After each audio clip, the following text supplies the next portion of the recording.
Hey guys, I'm Sai, and welcome to Ace Podcast Nation, and welcome to the Danny Batten Fight Show, episode number uh, 18, 19. I've completely forgotten. There's one thing I forgot to check. I think it's 19. Go with 19. And yeah, we've got shows on all sorts of subjects, from mental health, MMA, boxing, football, you name it. We've got it. You can have a live football show every Monday, every Wednesday for this, and we got shows Friday and Sunday as well. YouTube.com/Ace Podcast Nation. Subscribe, click the bell, and you get notifications every time we upload a new show.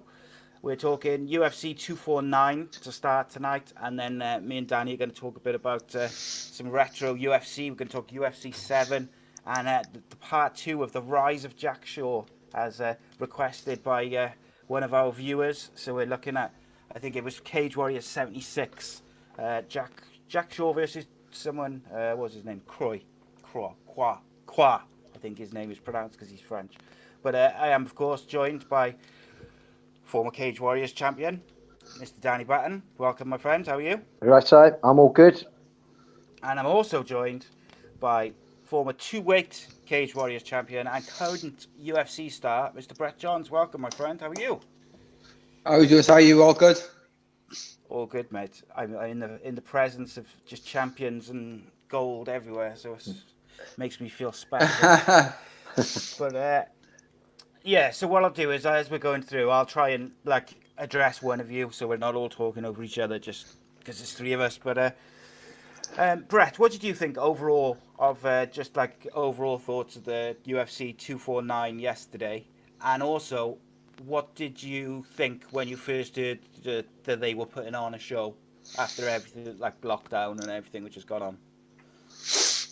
To be honest, like I said, I think we all of us really we need some sort of thing to look forward to at the minute, and sports in general. A lot of people are missing sports, like going to the football related stuff. Like everybody is just stoked at the minute about the Bundesliga kicking back off. So things like that. It brings people in together. I think. I looked on the internet a few days ago and all the Bundesliga football shirts have been sold out because people just want something to look forward to.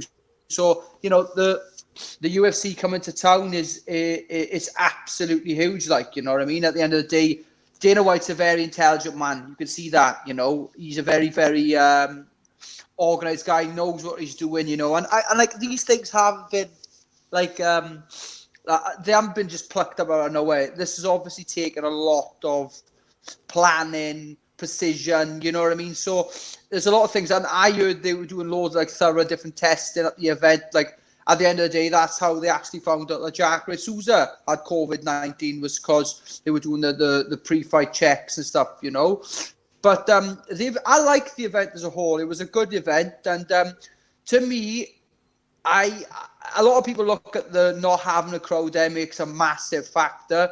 To me, it really doesn't. I don't feel like it does make a massive factor. And like for example, if you take the main event, like that could have been 20,000 people on their feet. Don't get me wrong, it'd be loud, but it was still a cracking fight. And I thoroughly enjoyed the card. It was good. The only two fights I missed was obviously Ryan Spann and Bryce Mitchell, but the rest of them I watched. And there was a couple of stand-up performances, to be honest, and I like that with certain UFC shows is one or two guys standing out and giving good performances.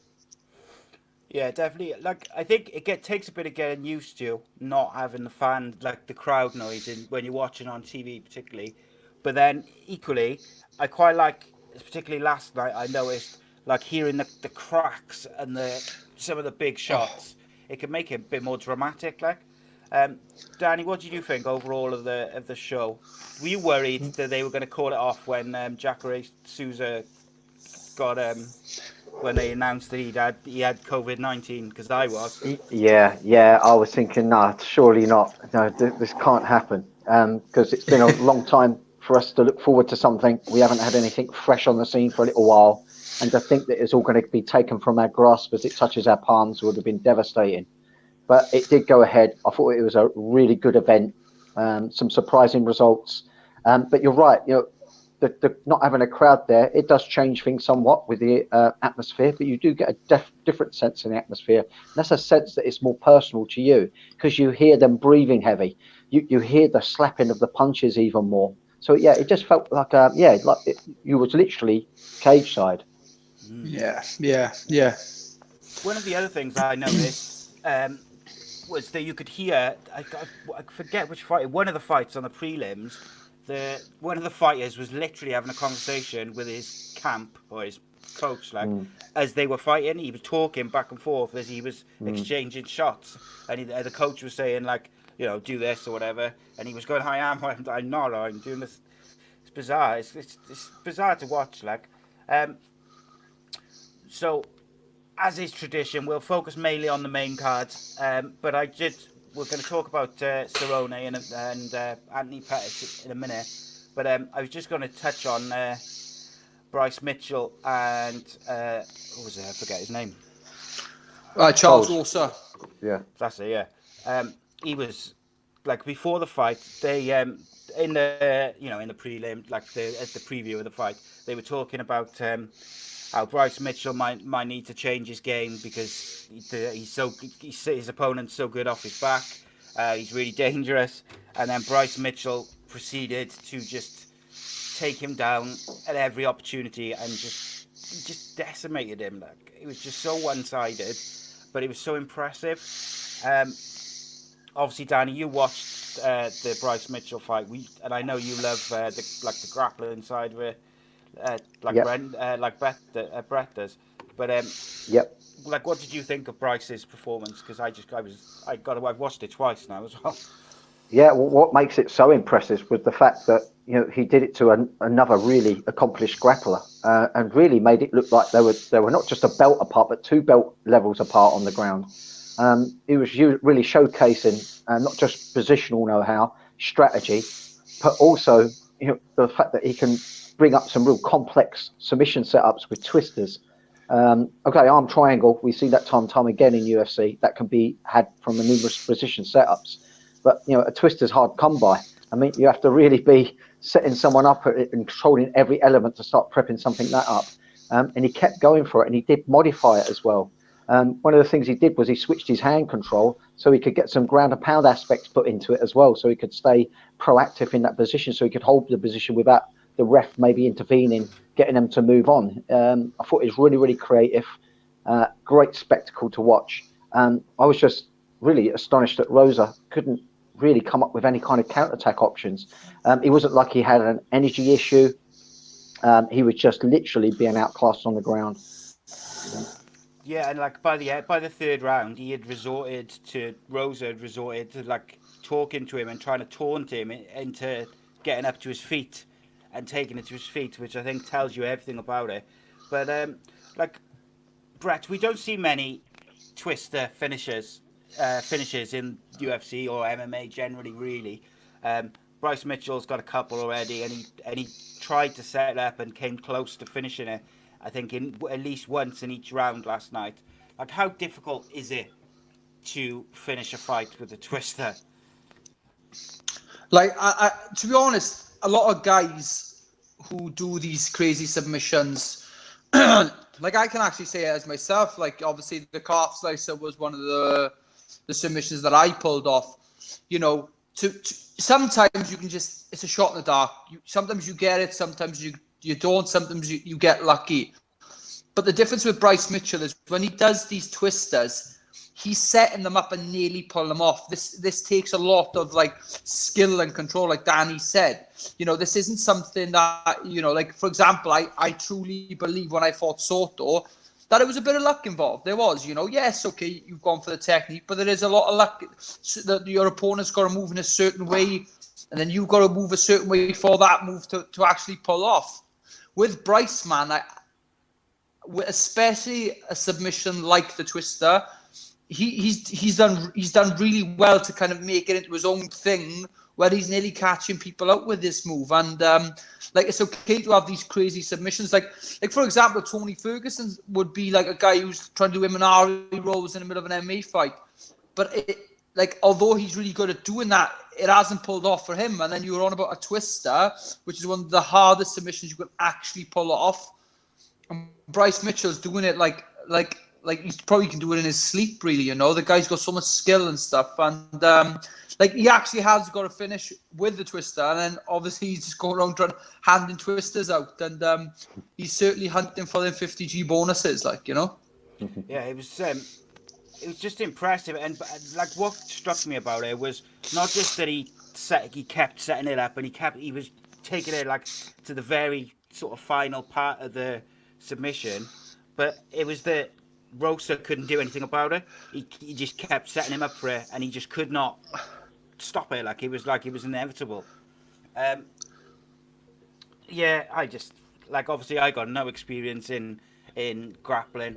I go on being a fan and go on, you know, what the announcers say and the people I've spoken to say. But you two, you know, the fact that you two are, you know, tell me how difficult it is and how impressive it is that he can do it, I fully believe it. What do you think? Do you think that performance, because it was so one-sided and because it was against someone who is so strong at grappling, Danny, do you think that he'll be on a main card next time around rather than the prelims? Yeah, I mean, it's quite hard to make the ground aspects look as exciting as he did. So certainly he could be put on the main card if he can put on performances like that were visually so intriguing on the ground. I think sometimes ground situations, they can either be stood up fairly quickly or the crowd can get uninterested and the ref gets pressure to stand people back up. But, you know, that was absolute ground fest for all 3 rounds. The only issue I had regards what Rosa was doing, or perhaps he could have done a bit different, was that there was no real strategy to make it hard to be taken down. It wasn't like a second, third attempt. It was first takedown attempt by Mitchell. And it wasn't that Mitchell was doing anything super sexy with his wrestling. It seems that Rosa was happy to go down on his back. I think maybe in his training camp, he was so comfortable to be in his training and go to his back and maybe get back on top or create something in training that he was happy to settle there. But this went against him. He had no counter, no anti-wrestling, didn't use his striking to try and take the sting out of the tail of Mitchell. And I thought maybe after the first round being so dominated on the ground like that, his camp might have got into circle and footwork and be elusive, especially at that weight division. You know, they can have some really lively footwork. He showed no such adaptation. He just settled for the ground on his back each and every time. Yeah, you kind of beat me to it there a bit. I was going to ask you, like, should they have, you know, done something after that first round, even if they had trained to the point where they'd, you know, it doesn't matter if he goes down because Rosa's so, you know, so confident on the ground, he's so comfortable, he can get a finish from underneath maybe. But after that first round and being dominated so you know, so one-sidedly, I was surprised they didn't adapt. But all right, let's move on then, because I want to get to the Cerrone fight, and then I want to get into the main card. So Donald Cerrone went from main eventing versus Conor on a pay-per-view to main eventing the prelims on this pay-per-view. Now, granted, this was a particularly stacked UFC pay-per-view card with everything that's going on. I think they wanted to give a real, you know, put a real stacked card on. Would you feel, Brett, a bit like hard done by if you'd gone from main eventing versus McGregor to on the prelims the following pay-per-view, or do you think, you know, at the end of the day, he would have got paid nicely either way?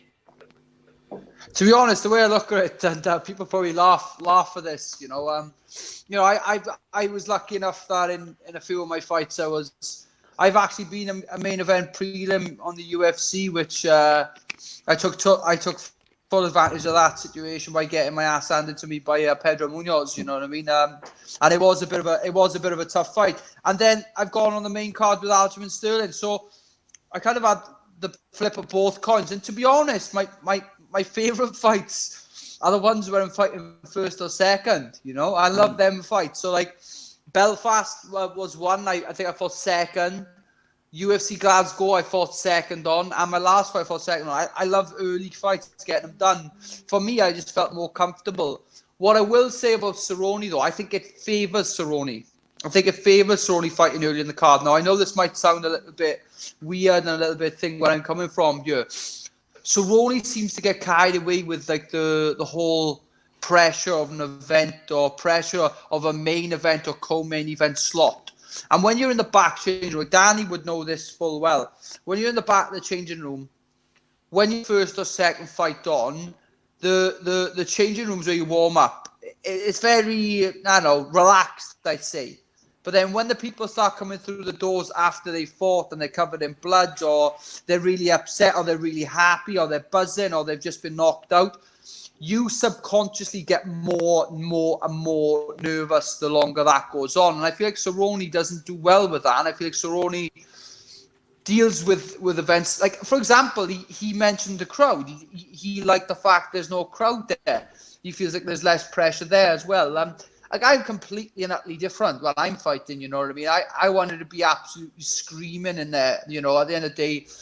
But everybody is different, you know. Everybody's got their way of fighting. But with Cerrone, I don't think it would have bothered him too much being a main event on one hand and then being on the prelims the other. You know, at the end of the day, all fairness to him, he does what he says. He likes to fight and he enjoys fighting. And it wouldn't matter if he was first or last in the card. I bet you, though, his pay would have dropped quite a bit. You know what I mean? That's the only thing. But, you know, at the end of the day, though, that's the luxuries of fighting for a belt or being a champion. You know, you're going to get paid the money.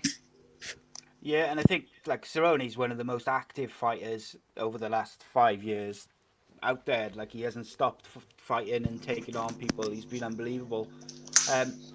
Danny, what did you make of the first round of this one?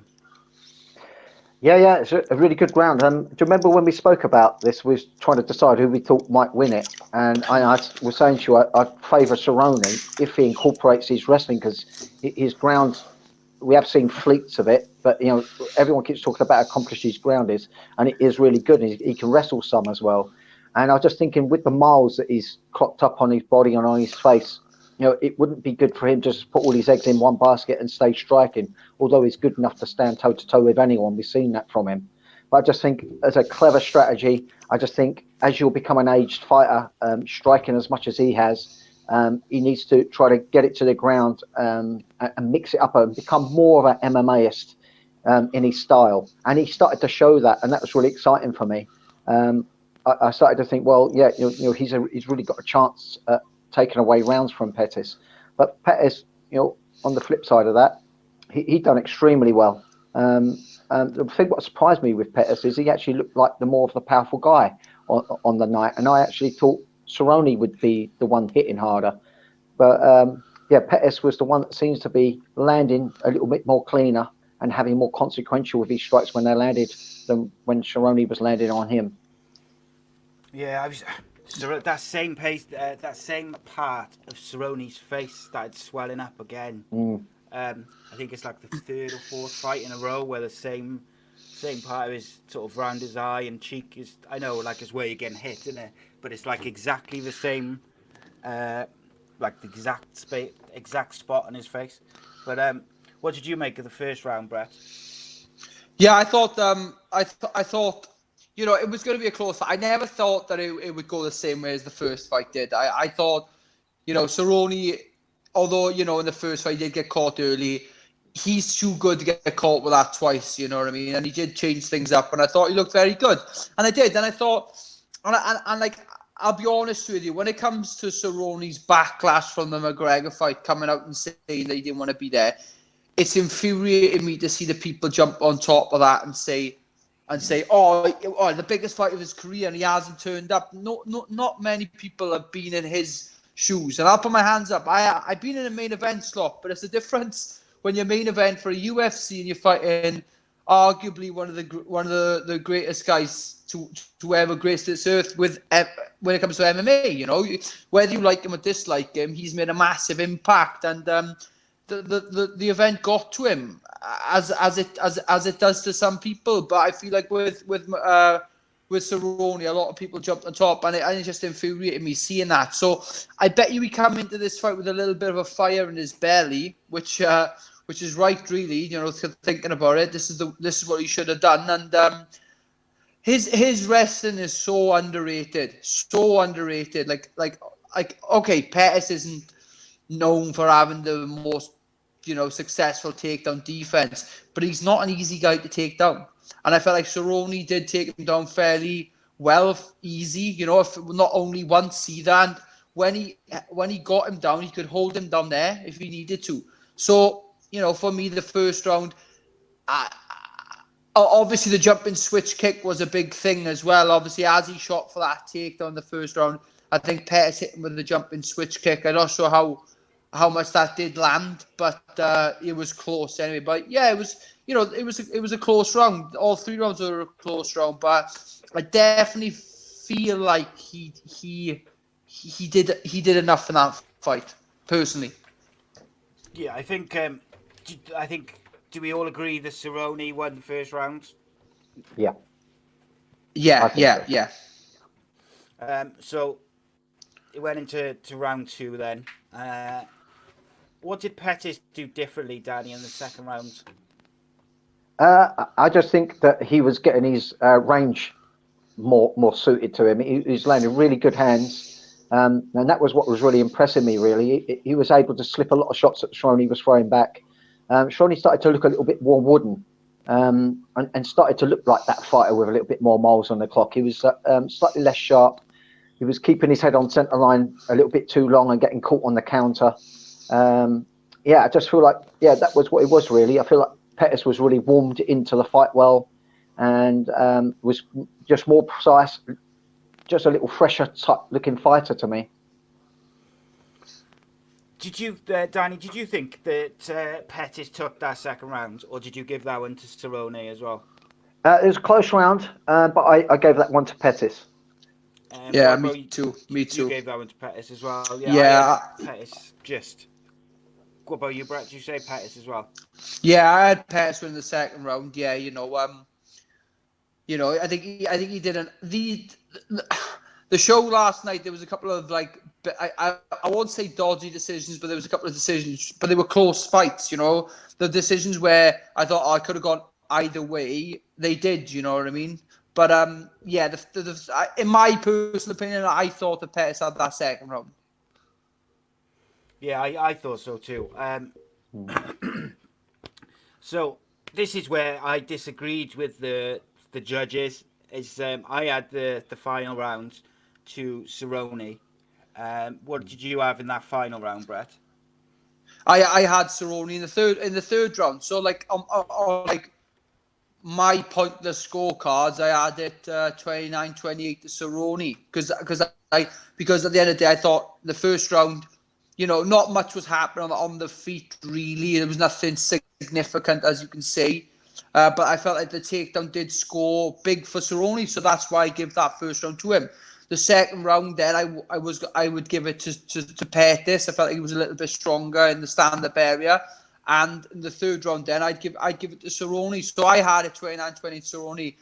Going on Twitter, I saw a lot of people who thought differently, but that's the way that I scored it. Yeah, I had it the same as you. The judges, I think I would have been less surprised if it was a split decision, but they had it unanimously for Pettis. What did you have, Danny? Exactly the same. Well? I thought Cerrone had won it, and I was really, my eyebrows rose a little, and I was like, I was kind of gutted more because we were competing each other on who was predicting what and who was going to win. So I was a bit gutted about that. But yeah, I was a little surprised, really, to be honest, because he landed that really fresh head kick, and it looked like because he's been in so many of these wars, he was accustomed to that pressure, and it just seemed like he was just pressing into Pettis. His work rate was looking good, and Pettis was beginning to miss a little. Pettis struggled to have that fluidity that he had in that second round, and I was really impressed with Cerrone. He's been around the sport so long. And he can still up his game late in rounds, late in the fight. And I thought he did enough, but it was really close. And a little bit disappointing for Cerrone that this is another loss. He'll probably continue to fight, and I hope it doesn't. I hope he has more successes. But I do worry that he's going to take one fight too many. And regards, we were talking, or Brett was talking about people in the back of the room and perhaps the reasons why Cerrone would think about fighting. Personally, he's quite a wealthy man for one. I think he fights just because he purely loves it. Even putting the crowd aside and putting fans aside, he loves that one-on-one confrontation competition. I just think he loves it. Yeah, you could see, and like I said, he's been so active. I mean, you wouldn't be surprised if he was, on another card in a couple of weeks fighting someone else. He does seem to just have a love for it. Yeah, I was going to ask you, Brett, just very briefly before we go into the Greg Hardy fight, because we've all mentioned there how Pettis maybe looked a little bit off, maybe wasn't as fluid as normal. Could that be down to the fact the gyms are closed? It's very difficult to, train and keep fit and do all the things that you would normally do in a fight camp. They haven't been able to do a full fight camp really. They've had like a couple of weeks in a secure hotel or whatever. How hard is it for a fighter at the moment to be ready? To be honest, I think a lot of fighters are taking that risk. I don't particularly agree with it. Like for argument's sake, now, if the UFC phone me right now and say, "Are you fit?" I'd say yes. I'm extremely fit at the minute. You know what I mean? I feel like I'm probably the fittest right now that I've ever been in my life, but I'm not fight ready. I haven't sparred. I haven't grappled since going into quarantine, and you lose that. Yeah, physically I'm fit, but mentally I'm back at zero because mentally I'm not prepared for that fighting. And I think a lot of people who took the fights last night were in the same boat. I feel like they've taken it kind of under the pressure of money and stuff. You know what I mean? At the end of the day, arguably for me, I was going to fight April 25th, and that was cancelled, I think, 2 weeks before the show was meant to go ahead. And I was ready to fight, you know what I mean? So I was ready to go. But even then, it was a bit of a risk because my last 2 weeks or 3 weeks in camp were in quarantine. I was taking a risk there. But if the UFC turned around and said, "Oh, look, would you want to fight now?" I'd say no. I'd say at the end of the day, I would like my notice. I would like basically at least 4 to 6 weeks because, to be honest, I'm renowned for going extremely big after fights, right? Okay, and I start camp at an extremely heavy weight compared to what I should, and it's always been me. So, for example, I fight at 135. I'll get into camp, the start of camp, I'll go probably between 165, 170. That's a big cut for someone like myself. You know what I mean? Especially when you're not a big guy. I'm only 5'7". I'm not a big guy, but yeah, this quarantine has been a blessing because I've needed to change up my diet for a very long time. But it takes, without getting too technical, it takes a lot of time to change your body. It takes a lot of time. It doesn't. It's not a case of just doing a week of dieting and you've changed. So, I usually walk around. Like I said then, sometimes I'll come into camp at 165 to 170. I usually walk around when I'm out of camp between 160, 165.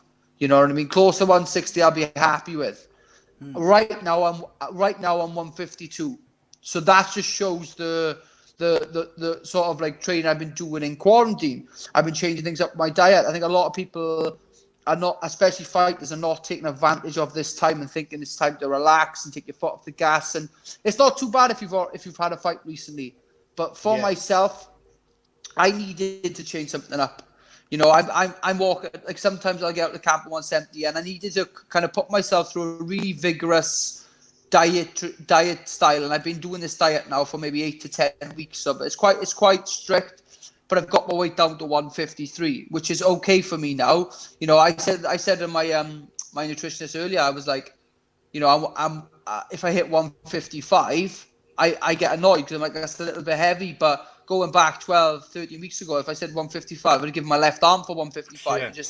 It's one of them things. But yeah, like I said, it is one of them things. And I think someone like Pettis, who probably hasn't had the luxury of opening the gym, but that depends. We don't really know.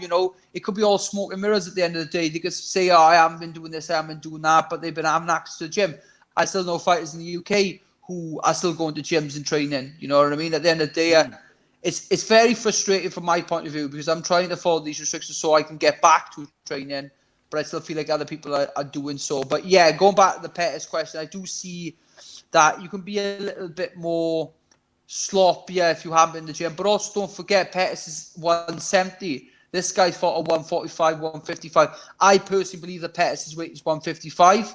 Maybe he's coming to the last couple of fights of his career, doesn't want to cut the weight. I completely understand and respect that. But I feel like the Pettis' weight is 155.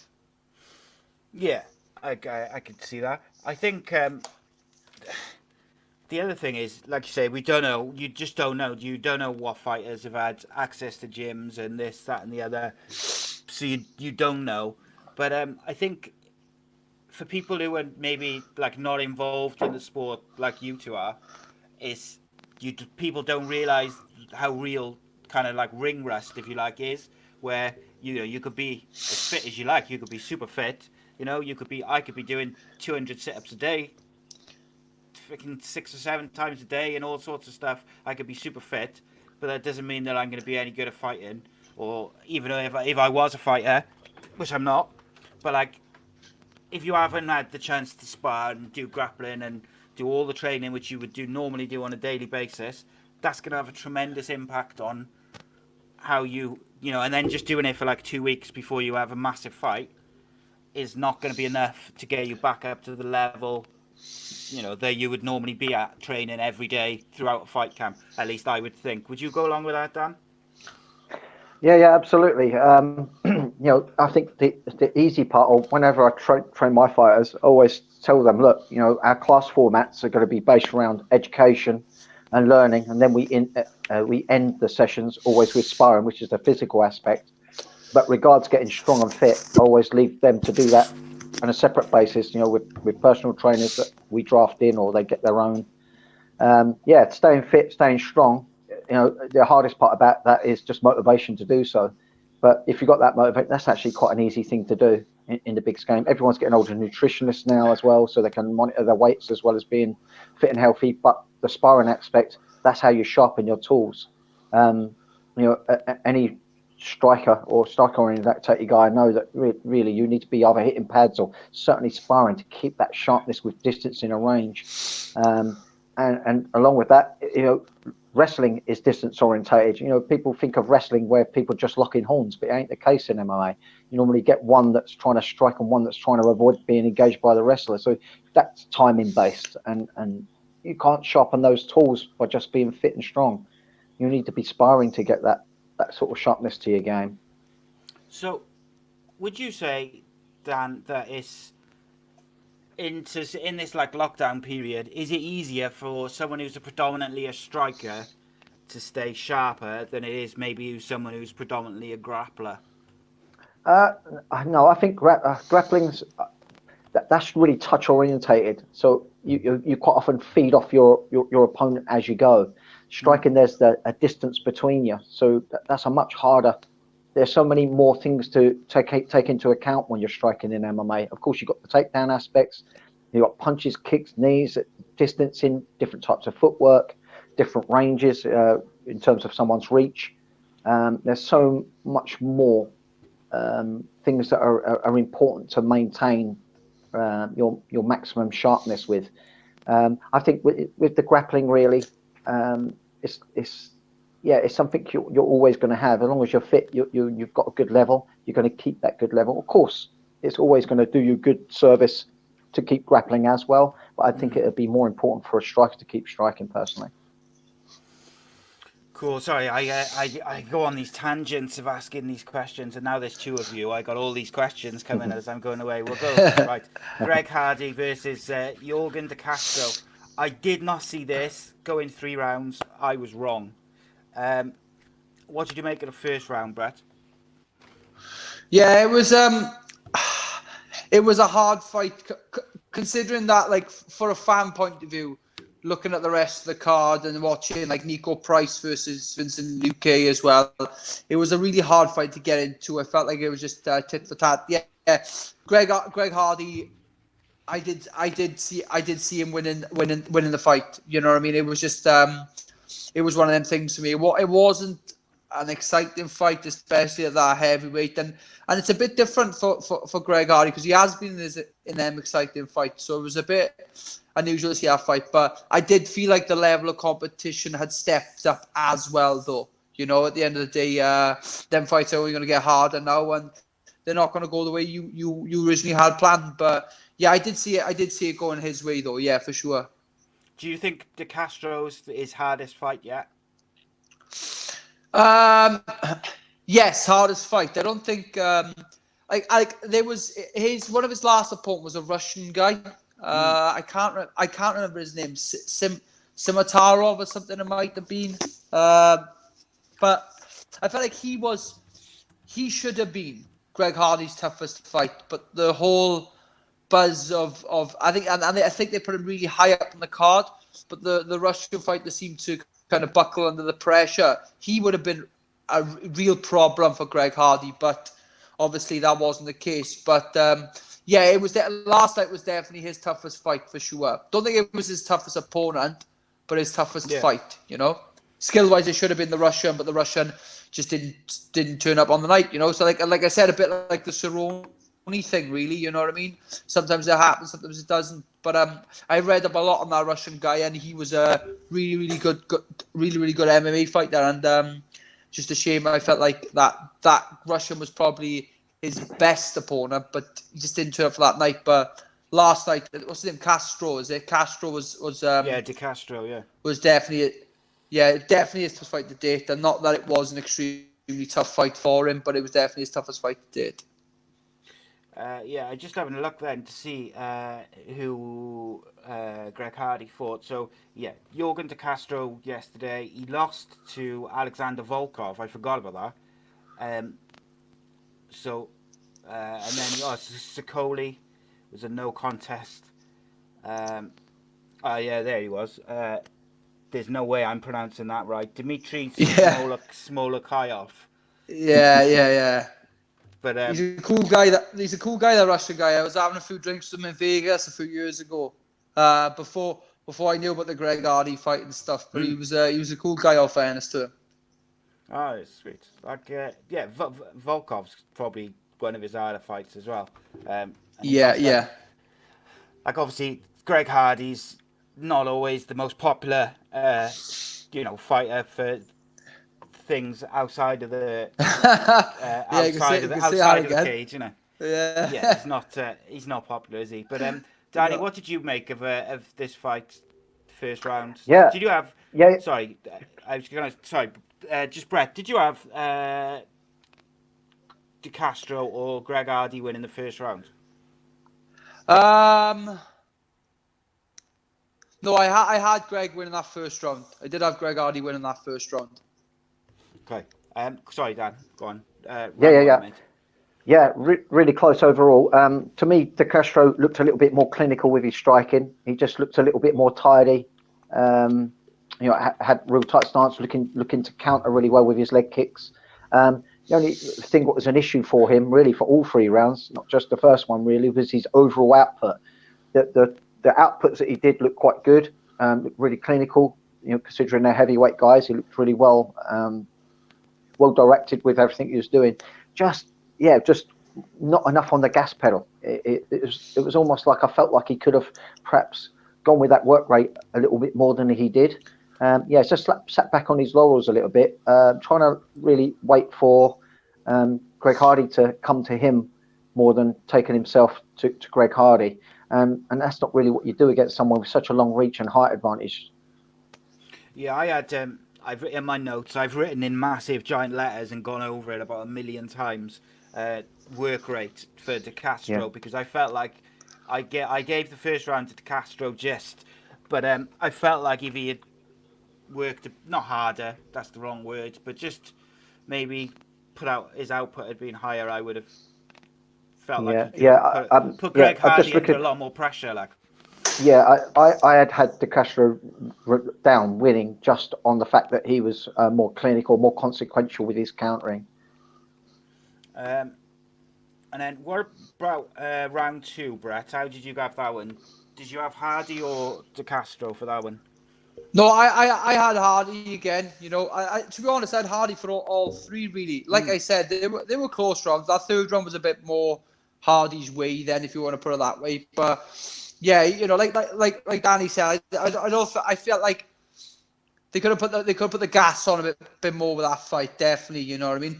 And like it was really, really. And like fights like that really like kind of like frustrate me. I get that people need to be careful, not committed to shots and stuff, but then there's a fine line between that and not doing something. You know what I mean? Yeah. And that fight kind of ticked that box for me. Really, really difficult to kind of watch them fights, especially when you're known as a scrapper, and then you have them fights. It's like a anticlimactic. It was the same thing as like Pacquiao and Mayweather. It was so anticlimactic, but it was It just was one of like them that. things, you know. It was like that Ngannou and who was it? Oh And yeah. you, Derek Lewis. yeah, and you were expecting this banger, which was going to go. He was either going to Yeah. go 30 seconds or just be like 3 rounds of them just beating the crap out of each other, and they Yeah. just like basically hugged each other for 3 rounds. Yeah. Yeah, I think fighters get trapped into trying to protect their records, and don't Yeah. get me wrong. Ultimately, this sport's about winning and not losing. But what you must also remember as a fighter, at the end of the day, you're entertainers, and you've got to really chase the win, and in the process of trying to chase that win and look like you really want to win every round and ultimately win the fight, you've got to be pushing forward all the time. But when you get someone playing safe, it can make for a really Oh. poor showing. And I think that's going to go against fighters' potential earnings for a fight per, especially with someone like Dana White. Dana White is really quite vocal when he's not impressed with what happened between two fighters that should have had a real good matchup and don't. He really blames them. And I absolutely agree with Dana White on that part. Yeah, whilst I agree with you, 99.9% of the time, he's got a bit of a soft spot for Greg Hardy, and I kind of think like unless Greg Hardy does something even worse than he's already done, he's gonna be alright. Because as long as he keeps winning, he'll be alright. But you mentioned, Brett, the Luque fight from the prelims. Just to circle back, that the Luque fight on the prelims was like what I thought this fight was going to be like, where it was like a Yeah. proper brawl, blood everywhere, just and this was not it. So I had the first round to De Castro and then rounds 2 and 3 to Hardy. You had all three, Brett, to Hardy, didn't you? Yeah. Like you guys said, the first round was close. But I kind of I think he picked every round, to be honest. Not like majorly like some of these fight decisions, they can go either way. You know what I mean? Like for example, like that first round, if like I think the judges scored a 30-27 all to Greg Hardy. But if someone said, "Oh no, Greg lost that first round," I wouldn't be like, "Oh, in uproar," because of that was the decision. Like all the decisions last night were, they were close. At the end of the day, the fights were close. The ones that went to decision. It was the same on the prelims. It was Carla Esparza versus Michelle Waterson, which was a close fight. I think that went the right way. A lot of other people didn't. But it depends. It depends what sort of style you are as a person. Do you enjoy the wrestling? Do you enjoy the striking? Like subconsciously, strikers will favour striking and wrestlers will favour wrestling. It's just the thing is, and I'll put my hand up. I thought Cara Esparza won that fight. Surprise, surprise, she's a grappler / wrestler. So you know what I mean? It's just one of them things. And but the decisions last night weren't super bad. People were annoyed about it, but I've seen a lot worse decisions. People like Ross Pearson versus Diego Sanchez. They're bad decisions. Yeah. You know what I mean? Yeah. You know what I mean? So that's the thing. They're the ones to be up in uproar about, don't they? Not ones Yeah, like last yeah. night. So just finishing off on this fight, Dan. Did you have the last 2 rounds to Hardy? Yeah, on work rate, really. I think that De Castro really did some visual damage to Hardy's leg. And I think he could have or should have focused on that more. But there was an incident where he hurt his foot, so maybe that made him not be able to target that leg as much as was perhaps needed to try to put a big influence on any of those final rounds, the second and third round. But yeah, I just feel like Hardy had the better injection of pace. It wasn't quite as tidy as what Castro was doing, but Castro just wasn't investing enough work rate. Yeah. Next up, we had Jeremy Stephens versus Calvin Kattar. It got stopped in the 2 minutes 42 of round 2. And I felt really, really sorry for Jeremy Stephens, just because I just thought, like, I think he deserved to finish the round, like, but, you know, there was blood everywhere. He got caught with a nasty elbow. What did you think of this one, Brett? Yeah, to be honest, I'm a fan of both guys. I'd say I'm more of a Jeremy Stephens fan for his years in the UFC. I think he actually overtook during the fight. He overtook Diego Sanchez's time of the fourth highest. Basically, he done about 6.5 hours of UFC cage time. So he overtook Diego Sanchez last night, which is incredible. But Calvin Kattar is another guy that's on the radar. A really, really good guy. Exceptional jab. Exceptional. Absolutely amazing jab. And I thoroughly enjoyed the fight. I really enjoyed that fight. When it comes to the actual technical elements of that fight, I thought Calvin Kattar was, especially in that first round, was struggling with them leg kicks. You could see a lot though from Calvin Kattar's movement in that fight. He is a boxer in MMA. And I learned this the hard way myself, doing loads of boxing with Darren Wilson, who was Nathan Cleverley's former pad man. You know, he won a WB, I think it was a WBO with Cleverley. It might have been WBA actually with Cleverley. And I did loads of boxing with Darren Wilson. And when we went out for the Pedro fight, I got exposed to leg kicks. And Calvin Kattar kind of had to deal with that last night. And I thought he did really well defending the kicks originally, but they were starting to become a problem. You know, like if the fight didn't stop at that point, how many more could he have taken? And bear in mind, if you rewind back a few years ago when Jeremy Stephens fought Gilbert Melendez, he battered Melendez with them kicks to a point where he couldn't walk. And it's an underused tool. It's an underused tool. And you know, going back before the Melendez fight, if you ever said to me that Jeremy Stephens would be throwing leg kicks, I'd have laughed at you. But he kind of turned that move into his own. And yeah, I thought that first round was he definitely exposed a weakness. I wouldn't say he exposed the weakness, but he definitely took advantage of a weaker element of Calvin Kattar's game. But all fairness to Calvin Kattar, like we said in the post-fight interview, he's been working loads on it. And, you know, if the fight went on longer, would it have made a difference? We don't know. But I felt like he dealt with it fairly well. Yeah, I thought up until just before it got stopped, I actually thought Jeremy Stephens was looking like he was really getting the momentum, and I thought he was good. I thought, if this goes, you know, all the way to the third round, I fancy Stephens will take this, and then obviously Kattar, like I said, hit him with that just a brutal elbow strike. Danny, what did you think of this one? Yeah, I really enjoyed. This was a real exciting matchup for me, and you know, it didn't disappoint.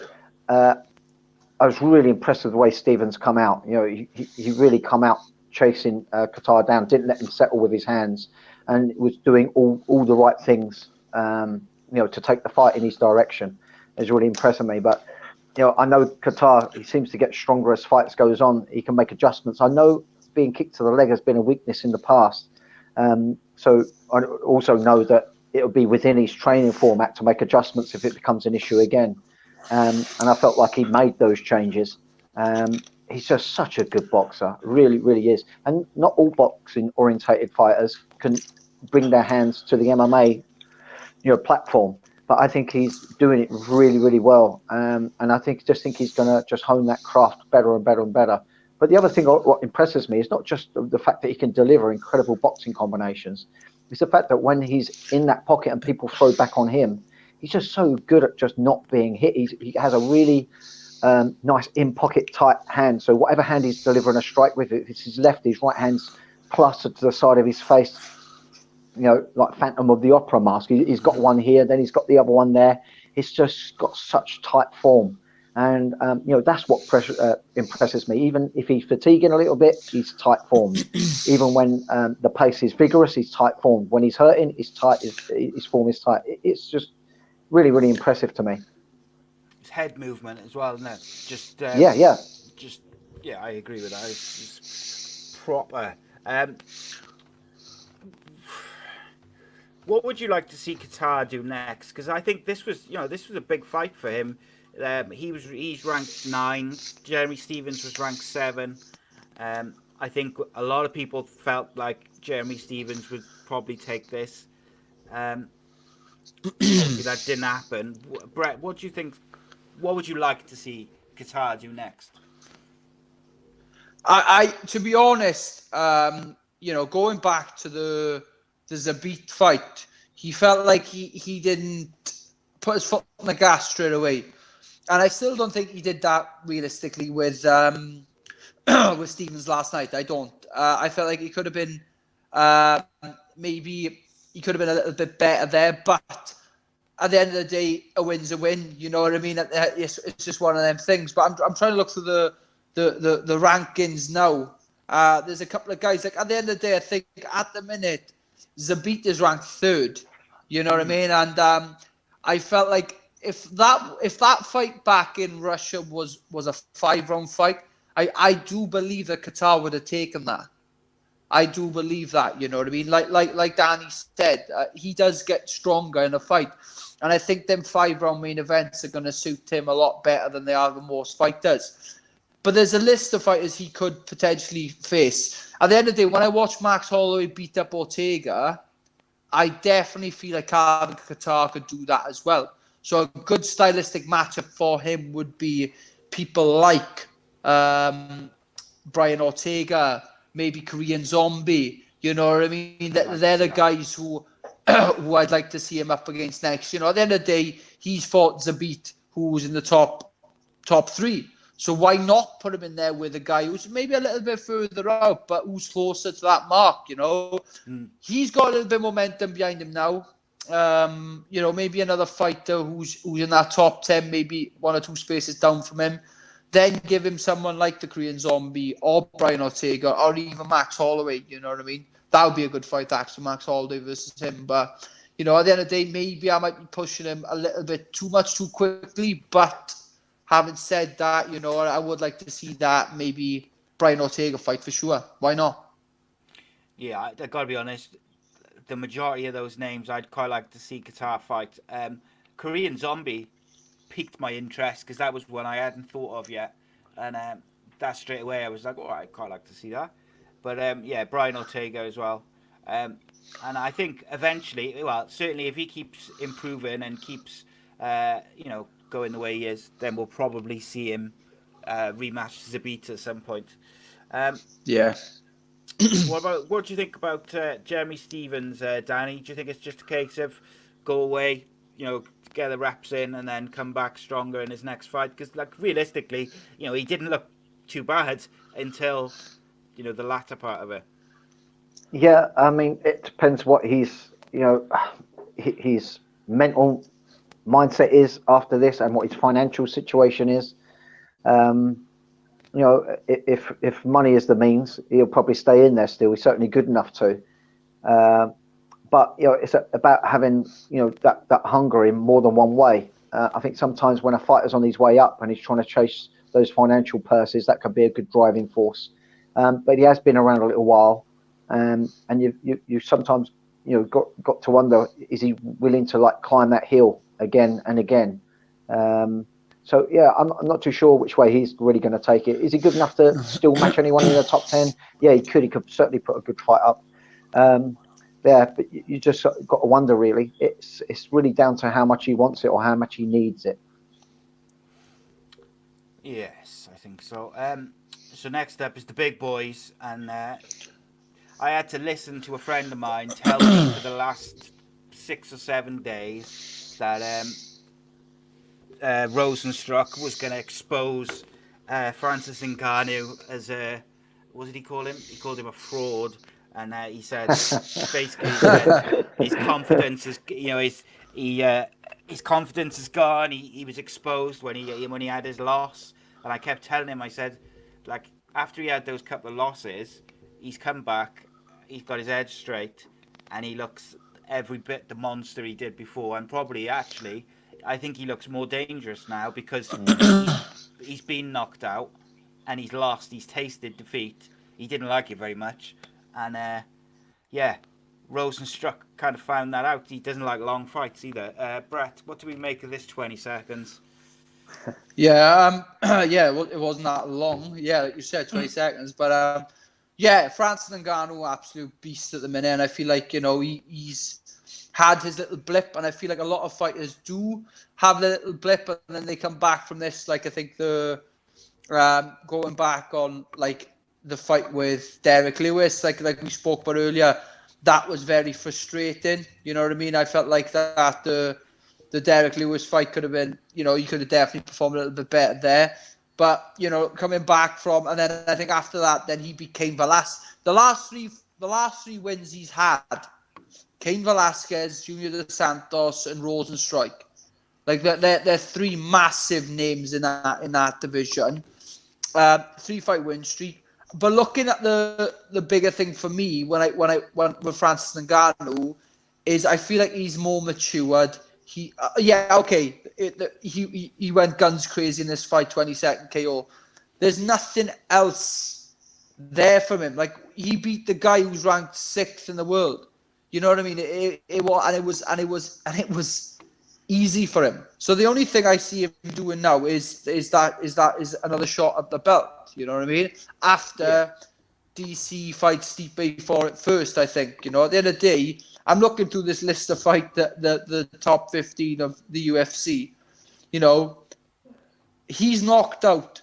I think he's knocked out 3, 4, 6, 8. You know what I mean? This guy has knocked these guys clean out. So personally, I see him fighting for a belt next, but it depends completely on the Stipe and the Daniel Cormier thing. I think, he needs to change some things up before that fight, though, especially the wrestling side of his game. But we'll see. It was a good watch, and it was nice to see him back to the way that we all know him. Really, Indeed. So me and Danny have been just very quickly. I want to ask you this. Me and Danny been reviewing the early UFCs in the in lockdown where there's been no current events. So we're up to UFC 7 at the moment.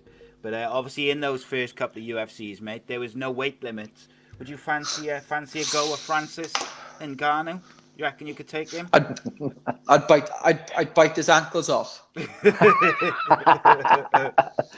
Well, in them days, mate, there was low blows and headbutts allowed as well. So yeah, I'd be perfect. I'd be the right size for it. Jesus Christ! No, he's a big boy.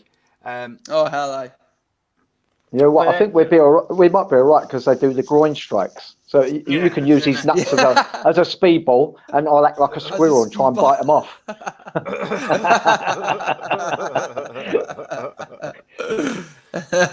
Yeah.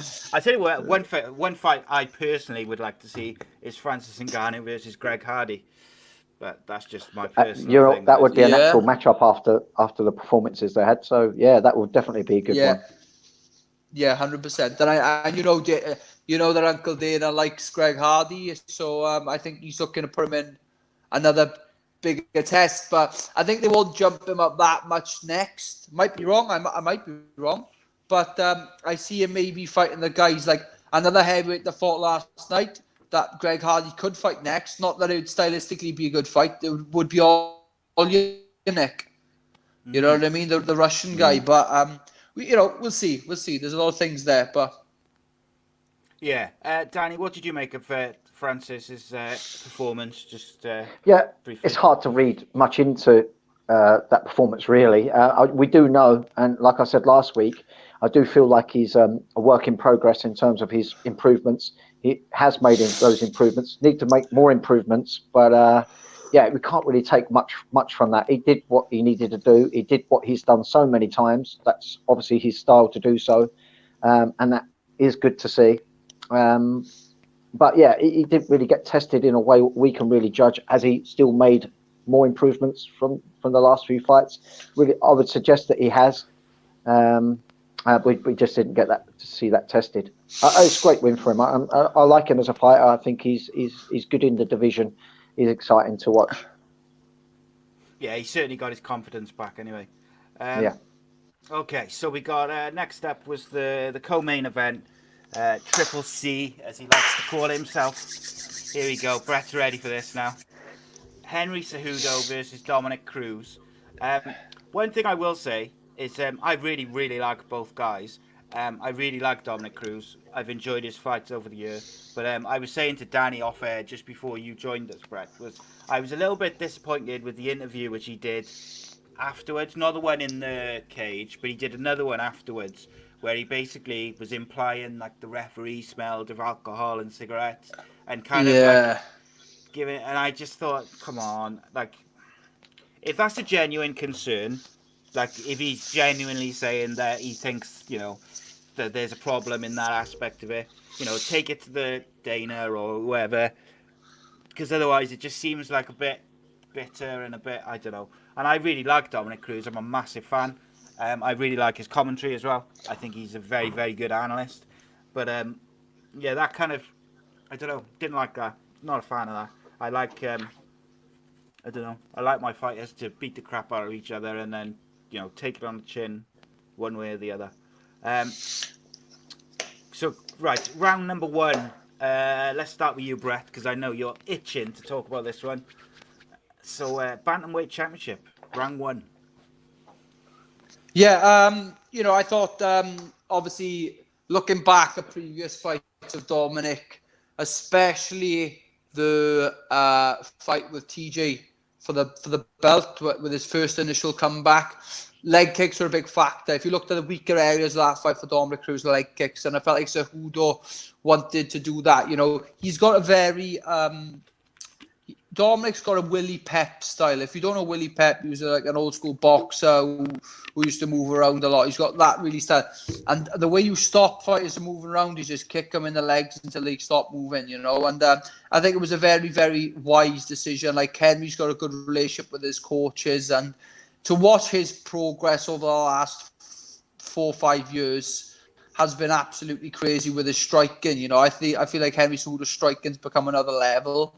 But yeah, he looked really good last night, and it's an absolute shame to say that he'd be leaving the division. Really, you know what I mean? I think he has a lot of potential, but yeah, it just is what it is. But he looked good. So did Dominic, though. Dominic didn't look bad. I'm not saying that. I'm talking about Cejudo, but Dominic did not look bad. I thought Dominic looked really well. I thought his movement was really good, and I felt like he just got caught, I guess. Do I think the decision was a bad one? Yes and no. If that was on a local MMA show and Danny, you got loads of fighters. If that happened to one of your amateur fighters, I think you'd be thankful that the fight got stopped there, and I would be also. But this isn't a small leisure centre show. This is the UFC, and you're fighting for the most prestigious UFC title, MMA belt on the planet, and especially because this is, I would like to have a chat with Mark Gordon about this, is because of how do you approach as a referee. Now, I've never been a referee, don't know how to referee. I'm not saying it's an easy job because it's not. How do you approach it because you always go in the back change room to check on the fighters, to have a chat with them before you referee them. How would you approach it when someone looks you in the eyes and says, right, if I'm in a bit of trouble here, I want you to let it on until I get knocked out? How does a referee approach that? Because apparently that's what Dominic said in the back change room was, look, if I do get caught, let it go, How does the ref approach that? But, I find that's a very interesting question, because if it was me in that same situation, I would be very annoyed like Dominic.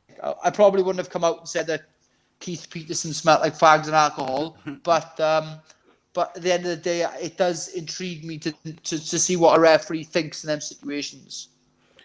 Yeah, I'd love to get like an MMA top ref on and ask them that sort of question, because there's a couple of questions I'd like to put to them. So if there's any MMA referees watching, get in touch and we'll answer the questions. But equally, the one aspect of it for me was, so Jack Shaw said earlier on social media. Obviously, you're both familiar with Jack. It's you train with him, Brett, and me and Danny talk about him a lot. It's like, he said, look, if you take a massive knee to the head and then you take like 11 or 12 unanswered strikes to the head, most referees are going to stop it. There's no matter, all fighters will probably say, don't stop it unless they get knocked out. But the referees have got a duty of care. But it's difficult, isn't it? Because then you look at the main event, and I thought Herb Dean timed the stoppage to perfection with Tony Ferguson. He let it go and he let it go because he knew Tony Ferguson could take shot after shot after shot. But as soon as Tony Ferguson's legs went and he looked all over the place, that was it, done. So it was interesting. Go on, mate, sorry. That does make you wonder, though, that what would have happened if Herb had reffed the first fight then? With the Cruz fight, what would his approach have been? I'd be intrigued about that. Because when it comes to referees, Herb Dean is probably one of the best on the planet. I'm a bit biased. I think Mark Gorda is one of the best on the planet. But Keith Peterson is still, not many people know his name really. I think Keith might have ref me once or twice. You know what I mean? He's been good. I've been very lucky when it comes to the referees. Touch wood. I had an absolutely fantastic referee for my fight with Pedro Munoz, Blake Rice. I thought that he could probably stop the fight a couple of places, and he didn't. He let it go on, and I was very thankful for that. You know what I mean? I really was. But it does make you wonder, and I do feel it was slightly early, my personal decision. But then again, he was eating a lot of unanswered shots. But yes, you could argue that he was getting back to his feet. At the end of the day, getting up in MMA, you're going to take a punch. It's like I love that question when a new kid comes into training. I get stuck in mount. How do I not get punched? And it's like, well, unfortunately, you're going to get punched. You know what I mean? It's one of them things. And especially with standing up, you might have to take a couple of clean shots. And especially with certain fighters who shoot for the kill when they've hurt someone. What I mean by that is someone like Cejudo, who will be on that as quick as they can. I've only ever seen two fighters who react to dropping someone and them jumping on top of each other. There's two fighters who stand out how quick they really do that. Cejudo is one of them. Obviously, years of wrestling. He's a flyweight. He is quick. Once he hurts you, he's on you. And another guy is, ironically, another flyweight who's fighting a bantamweight is John Dodson. These two fighters will just jump on top of you, and you have to take that into consideration as well. Like, at the end of the day, were them shots really hard? Were they more like rabbit punches? But because they're so fast, it looks a lot more devastating than what it is. There's all these different factors. But what you got to remember as well is the referee has a split second to make a decision. And at the end of the day, Keith Peterson could probably sleep at night now knowing that he's done it for the fighter's safety. Even though Dominic Cruz is really annoyed, Dominic Cruz is okay, Yeah, that's true. So, quick question, Dan, before I ask for your views on a fight. From a refereeing point of view, should there be a difference in how the referee referees it? Because he knows Tony Ferguson can take shot after shot after shot after shot, or should it just be the same for all fighters? Well, no, I don't think it's necessarily what shots you take. It's how you receive them. If you have a look what happened to Dominic Cruz, he got knocked down off his feet, and then he got cluster shotted there after that. So yeah, it is a really hard balance. But a referee's there to father or to parent the situation. He's there ultimately for the safety. So I don't think it matters. What anyone says backstage, like, oh, if I get knocked down, let me carry on till I'm knocked out. The referee ain't going to do that. He's there to be there as a duty of care and to look after the fight. Could you imagine if referees were going to let fights like that go, and you're going to get you're going to get more people get seriously hurt and maybe get a fatality. All that will ever do is impair the sport that's trying to continue to grow. Yes, MMA is big, but it's still quite fragile in its growth process, just like any child when it begins to grow. It's got to get into adulthood and get to a point where it's like boxing. Boxing, no matter what happens now, is always going to be around. But MMA could still have doors shut on it in different countries like France. I think France only just recently allowed MMA as a sport. Yeah, that was recent. But the UK is still in a fragile position. If we ended up with a handful of fatalities within a 2-year period, we could end up having that sport banned over here so easily. So the referees are there for the safety of the fighters, but also for the safety of the sport, so we can carry on having it as a sport spectacle. Look, if you get knocked down and someone's quick on you and you're unable to get yourself into a scrambled scenario and they hit you, that's just part of the sport and part of the rule set. You just have to take it. That's the way it is. What would you rather see? Would you rather see a fight go on too far, or a fight get stopped maybe slightly too early? Because slightly too early to mean could mean that it means it just didn't go too far. I'd rather see it be a little early than otherwise. But it is a difficult balance. Certainly, yeah, if they're amateurs, certainly stop it real quick. But when it's pro, yes, it does go on a little bit longer. But the referees are going to be more experienced also. I just think as well, a referee allowing a fight to go on too long and then something untoward happens, they're probably going to lose their job on the big stage. So they're protecting their jobs, protecting the fighters, and protecting the sport.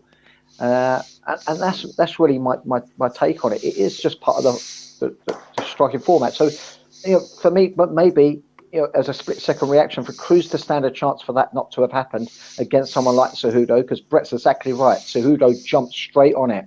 Just another fighter, by the way, that I think's equally as good is that Zabides. I think he's very, very good at, well, he'll be on you like a rash. These really lightweight guys, they're quick on their feet and they can do these rabbit punches that can look visually good. But we know as fighters, they don't do outright damage, but they could. I just think that's just the way it goes. Remember, I can't remember the female fighters we looked at, Sai, not long ago, and the ref just didn't stop it. She was taking punch after punch after punch in mount. That was almost sickening to see, but that would be equally as sickening for me to see on a guy, let alone a woman. It leaves you scratching your head why the ref wouldn't jump in. A real difficult one. It's a problem with consistency, I think, with refereeing, in terms of if it was consistently, it was kind of stopped on the earlier side of kind of with a bit of caution, but it was the same, in every fight and every event, so everyone knows where they stand. I think that would be one thing, but I think it is the inconsistency of it which perhaps frustrates fighters, coaches, fans, and alike. Danny, what did you think of Dominic Cruz's performance? Because we obviously spoke last week. We weren't sure, if he'd be a bit rusty coming up against Cejudo as well. We wondered whether, which way it was going to go.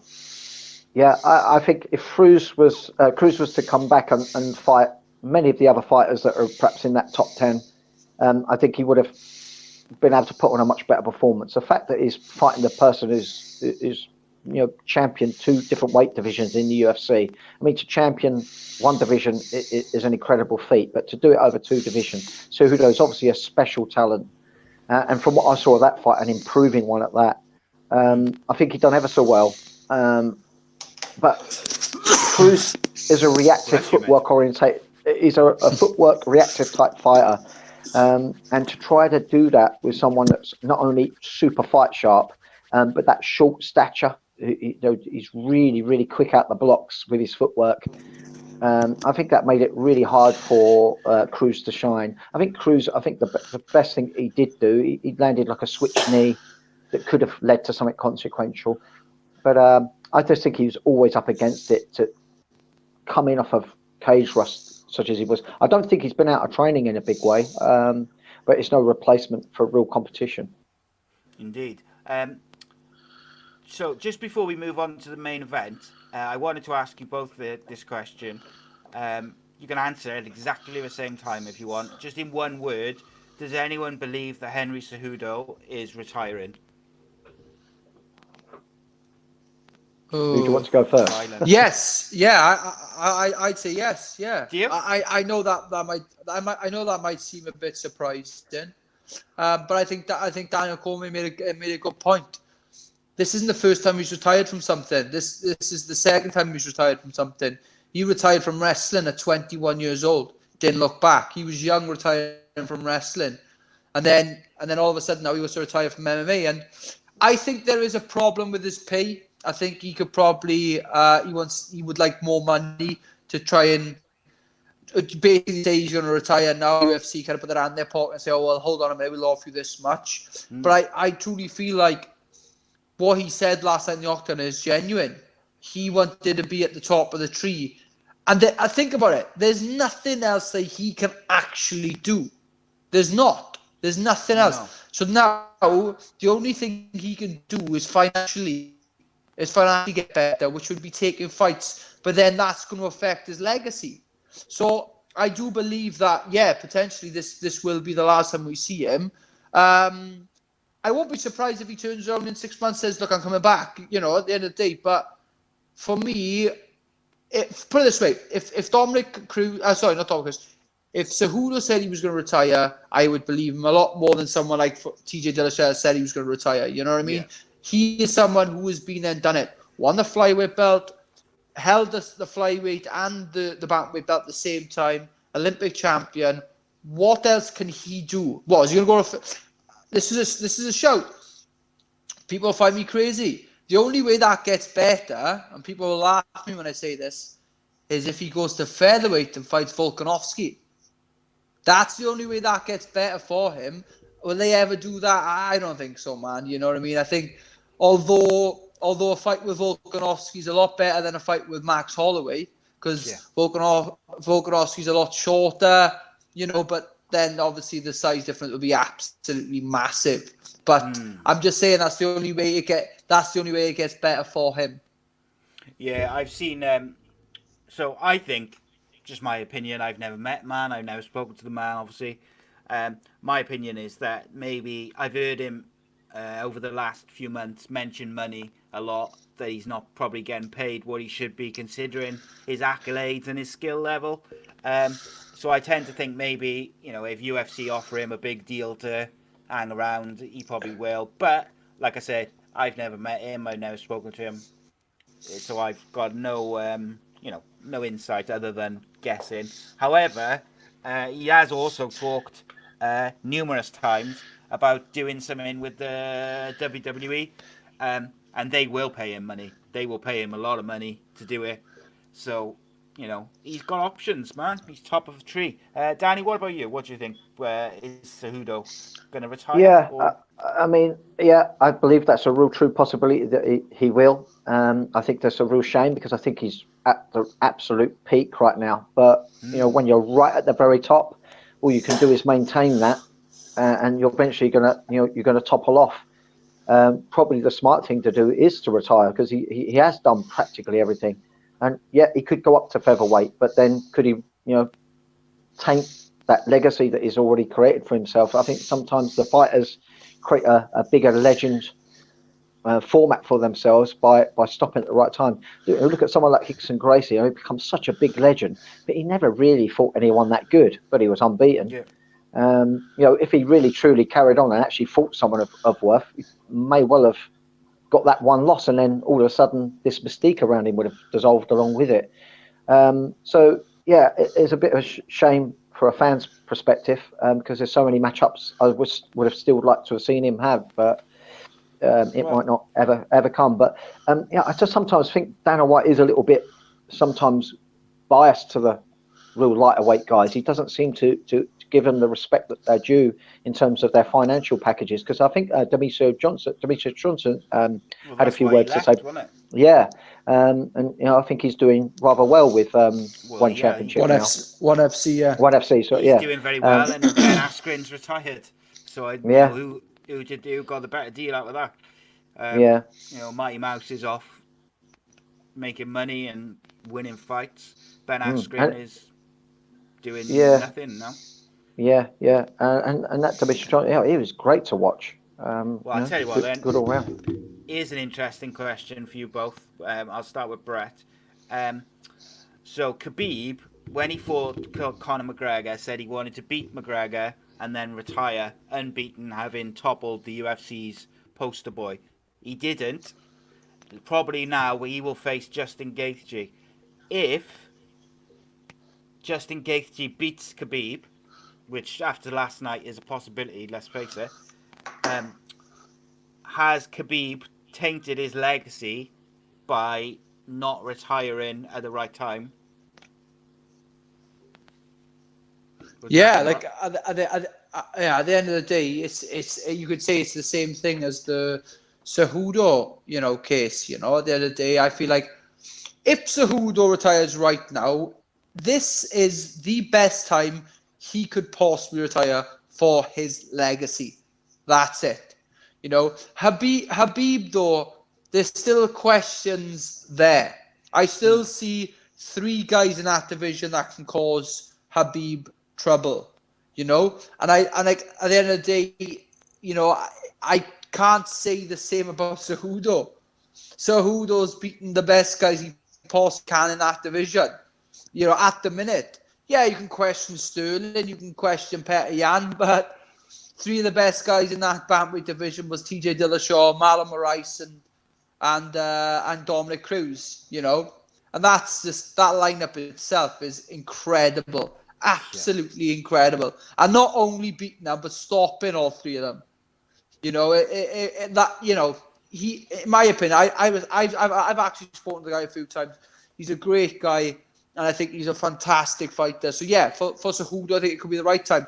But with Habib, I see 3 guys. I'm not sure if you agree on this, but 3 guys that could cause him trouble. Justin Gaethje, number 1, Kevin Lee, number 2, and Gregor Gillespie, number 3. 3 guys that can cause Habib some sort of trouble. Interesting. I hadn't thought of Gregor Gillespie. The other 2, I had kind of toyed with the idea. I got to say, after last night, I believe even more so that Justin Gaethje could be the guy, if you like. What do you think, Dan, about the initial question and also what Brett just said there? Yeah, what was the question? What are we on now? We keep No, what did I say? I said, we said about retiring at the right time, wasn't it? And I said, Khabib had said initially that once he beat McGregor and beat the UFC poster child, he was going to retire, unbeaten at the top. And I said, if Justin Gaethje now beats him, does that take the edge off his legacy because he didn't retire at the right time? Obviously, like we just discussed with Cejudo, possibly. Yeah, Cejudo, he's kind of gone through the best that there is. I think there's still potential matchups that have not been made that need to be made for him to call himself the outright number 1. Certainly with the performances that we saw from UFC, that he's definitely got some challenges ahead. I think for him to do a get out early, I don't know, that would taint my view of him a little bit. Not to say that he hadn't gone in there and fought and beat really good guys. I mean, he's really made short work of many guys that I didn't think he'd make such short work of, but he did. But yeah, I would like to still see him stick around. He's still young enough to. It's not like that he's clocked up many miles and having hard fights. He's had his way in all the fights. He's not been really truly injured or racked up miles on his clock in that way. For me, there's no reason why he can't hang around a little longer to really prove him inconclusively the best. Yeah, I think so. So Brett, last week, when me and Danny were previewing this card, I said to Danny that I was concerned with Tony Ferguson taking the Justin Gaethje fight for the same reasons that I didn't think McGregor should take the Gaethje fight, because I felt like it was a no-win scenario, and it could do more damage than good. Like, Tony Ferguson has worked exceptionally hard to position himself as Khabib's number one challenger, um, and well, now he's not. I didn't see it going like this, I have to say, um, but Gaethje is just he's a beast. Did you see this fight going like this? I didn't. No, like honestly, I got no problem with admitting when I'm wrong. So I had Tony winning. To be honest, Completely I agree. just saw not only just win. I thought he'd stop him. I thought he'd catch him with something. Which technically I was right. You know, he did catch with a massive uppercut in round 2, but you know, at the end of the day, I think Gaethje is such. I've never given Gaethje the credit he probably deserves, but now I have. You know, the guy's wrestling is exceptional, and we didn't get to see any of that last night. You know, that's why it's mad. a mass. That's why he's a massive problem in that lightweight division. You know what I mean? And like I said earlier, the 3 names I see causing Khabib trouble. The top of that list really is Justin Gaethje. He is the gatekeeper. I used to watch that guy when he was on World Series of Fighting. He's called the human highlight reel. The guy's had, I think, it's 7 UFC fights, but he's got 9 performance bonuses. Yeah. How does that work? How the hell does that work? You know what I mean? So whatever he's doing it right. And yeah, you know, at the end of the day with Justin Gaethje, you know, he's knocking someone out or he's getting knocked out, and that's the way he is. But last night, I think it was the best Justin Gaethje I think I've ever seen. His striking was a phenomenal. Trevor Whitman in his corner was a fantastic corner man. Was saying the right things. Like I love that between 4th and 5th round. You know, you could see Gaethje getting a bit excited. He knew he was ahead in the scorecards, and he said, "Whoa, cut it out. You haven't finished yet. The last time you got excited, you lost." And like I love that. That kind of put him back to, okay, yeah, I'm still in the fight. He lost his last 2 fights having fun, and you can't knock the guy. He's enjoying in there. You know, at the end of the day, he's having fun. But you know, you had to take his foot off the gas a bit. But his power, Gaethje's power in that fight was the same from the first round to the last round. Yes, I did feel like he was getting fatigued, but then again, he only had 5 weeks for the preparation. But you know, what could he do with a good long 8-week camp with Trevor Whitman against Khabib? You know what I mean? That's going to be a different ball game. Oh, And the yeah, guy could go into that fight with no striking, you know, a little bit of sparring here and there, hitting pads with Trevor Whitman now and then, and he'd still win the striking exchanges against Khabib. You know, that his camp would consist of just wrestle. So, do you think the stoppage? I saw a few people say that they felt the stoppage should have been done a bit earlier. I felt it was timed to perfection, because I thought, if you watch the replay, Herb Dean, when Ferguson initially gets hit, his eyes are just solely on the reaction of Tony Ferguson. He's watching his body movements, and he's watching him, and he waits. He lets Tony Ferguson kind of get himself settled, and then as soon as he hits the second jab and Tony Ferguson doesn't defend himself at all, that's it, straight away. And I thought it was done to perfection. Brett, I'm going to ask you, mate, because I know you're going to chip off once we've done the UFC 249 stuff, mate. Although you're welcome to stay, obviously, but you couldn't. I just had my girlfriend come in from a 12-hour shift in the NHS, so she's eyeballing me right now. She is. Yeah. And I prefer to fight. I prefer to fight Francis Ngannou than her. but no, like you said, you know, I agree with you, Sai. I think it was timed spot on. It couldn't have been done a second earlier. It couldn't have been done a second later. It was one of them things, you know. it's not. The referees look for things that are not common reactions in fighting. Number one, turning away from your opponent when you're hurt. That doesn't go down well. And Tony was doing a lot of that. Number one, taking your eye off your opponent when you've been hit with a shot. So, for example, when Tony got hit in the eye, what happened there was the exact same thing that happened against Robbie Lawler and Rory McDonald, where one shot, that's all it took, and the board, your brain just says, I can't do this no more. And I felt like that happened. He fractured his eye socket, Tony Ferguson did last night. And I just felt like that was his way. So when he turned away and looked like that was it for Herb Dean. He didn't have to see no more. And even Tony said, they should have probably let her on a bit more. But that is completely and utterly different to the co-main event. That's completely different, And I feel for Tony. He's developed this massive CV of wins, and now he's out of that title contention picture now. But I think we've got a better main event for it with Habib and Justin Gaethje. And Brett, very, very finally, what's next for you? To be honest, I'm absolutely heartbroken that the 25th of April didn't go ahead with Montel Jackson. Guy was stylistically awkward for me. You know what I mean? Good wrestler, southpaw, quick 1-2 on the centre. The matchup intrigued me. So for that fight to be called off was a bit of a bummer. But look, my childhood dream is to fight legends in this game. I might not get to that title shot picture. I might not. I'm going to damn well try, but I might not. But along the way, I want people to go, do you know what? He did not care who he faced. And I guess that stigma I've already got because I thought people like number 2 in the world, Aljamain Sterling, and number 5, number 6 or whatever is Pedro Munoz, you know what I mean?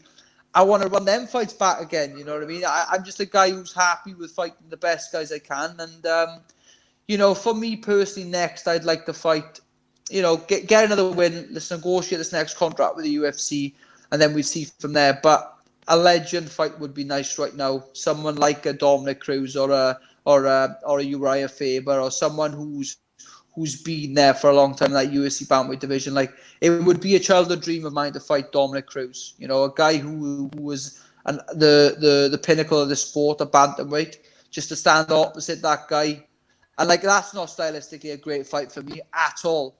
But I'm in this sport because I love doing it, and I get to fight the people who I used to watch as a kid. So why not get in there with the best? Indeed, and if you were to, if you beat Cruz or you beat Uriah Faber, there's some big names on your fight CV as well, isn't it?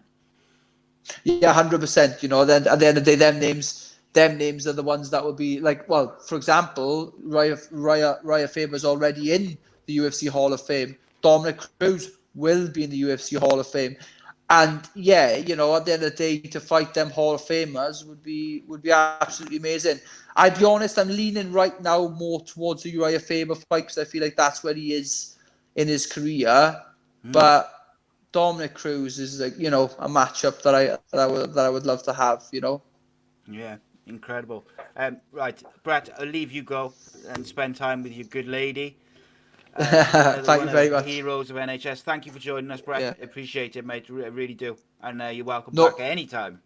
No worries. Thank you, Danny, and I'll speak to you soon. Thanks again, guys. Cheers. Good chatting with you, Brett. Cheers, Brett. Ta, guys. Ta.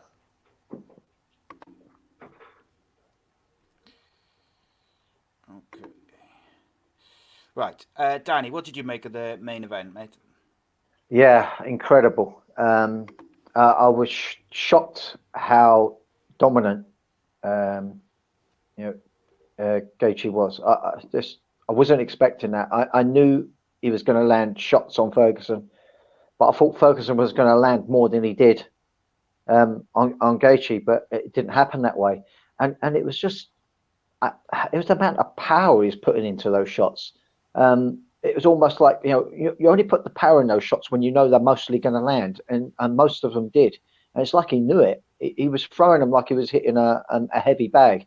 Heavy bag don't have legs to run away. so you can put all your beans into it. He was doing that to Ferguson, who was generally quite elusive. Has very awkward footwork, switches it up, and to keep finding a home for his hands was hugely impressive. I think we all get into a trap of seeing Gaethje as someone who's just a leg kicker, but I think he demonstrated there that he's so much more than just that. This guy had proper good hands, and it weren't single shots either. He was landing sometimes 3 and 4 hit combinations, and every one of them was on the money. But equally impressive was, although perhaps it's not so good for Ferguson, was the amount of punishment that he could take. Gaethje had knocked people clean off their feet with those kind of shots, and I'd suggest he was landing harder than he's ever landed in this fight. Ferguson just kept riding him out. It was absolutely impressive. But eventually, over the course of those rounds, he started to really wear it on his face. He was getting swellings, getting splits and cuts all over. And he did start to get disorientated a little bit. His legs started going from him. Now, I suspected that it was a leg kick that caused that, and indeed that could have been part of the conundrum. But his footwork started going wayward, and I think he was losing his equilibrium a little bit. I think he was getting off balance because of the concussive shots repeatedly taken. Although it was absolutely shocking that he could take so many of them, they are going to be consequential. He ain't superhuman. He's definitely a special type of human, but he ain't superhuman. No one is. And eventually they started to tell tale on him. And can't agree with Brett more for that stoppage. The stoppage was practically perfect. I think because he was getting disorientated and looking off balance at times. I think that's telltale times that something was going wrong upstairs. But yeah, excellent performance for Gaethje, and I do think Gaethje is a better potential matchup to potentially win than Ferguson against someone like Khabib. Surely, solely really because he's just got the strength and the ability to really hurt with anything that he chooses to do. And I think he has more solid wrestling credentials. I think Khabib against Ferguson would get taken down repeatedly, but I just think he's potentially dangerous with his elbows off his back to cut someone like Khabib. And he has those funky submissions and crazy scramble-ups, which could have put a test on Khabib. But Gaethje, especially with these improvements, I think he matches up physically better with the wrestling, and I think he could hurt someone like Khabib at any time during any of the rounds up to the 5-round time limit. Yeah, I think like Tony Ferguson is a bloody animal. I just don't know how he could withstand that amount of punishment. Gaethje was just so impressive. But one of the things we talked about is the angles that Tony Ferguson creates and the weird, like almost. I think one of the commentators described it as like breakdance type footwork, where he goes like from side to side and he's like swaying and he's moving his back leg behind his front leg, and Gaethje cut that out by destroying his leg and those leg kicks. So then his footwork was not as good. He was less elusive, which meant the shots which were already getting through anyway were then getting through with more regularity because Ferguson wasn't as elusive as he normally is. And then, Gaethje from kind of round 2 and 3 was just brutal. Just brutal. Yeah. Ferguson, like you say, was getting disorientated, and I saw someone say that it should have been stopped before it got to that point. Well, as soon as he, they said, as soon as he became disorientated and his equilibrium was off or his balance was off, they said, that's when it should have been stopped because he was so cut as well.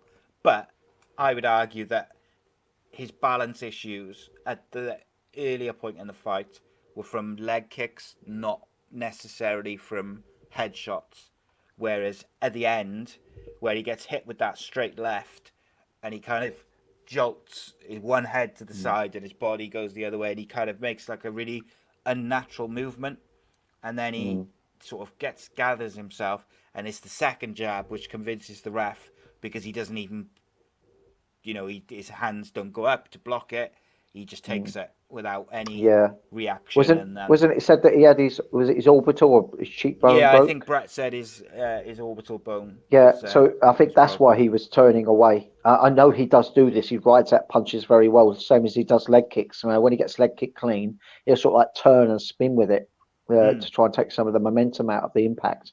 But I think he was beginning to turn away because he was getting hit in the face rather than it just knocking him dizzy like it would many other us regular athletes. I just think he was feeling immense pain in the face. I think he knew something had gone in his face. And I'm not surprised. Yeah. I'm not surprised there ain't more bones broke in that face than there was. Oh my God! It was. They were making a hell of a sound. Hell of a sound. All those shots. Yes, indeed. So we recording this on Sunday. There's another UFC show on Wednesday. So we're going to be back again as this comes out Wednesday. We'll be back again on Thursday with a live Danny Batten show. Although we're not 100% sure you're going to be I'm available. 95% sure. 90%. I might have to do it at my workplace because we're swapping everything round. To try to put things so that they would be, we're trying to guess what the government guidelines are going to be. So all the machines are going to be certain distance. Obviously, no martial arts will go on at this stage. No. I'm beginning to think maybe not for the rest of the year, but let's hope I'm wrong on that front.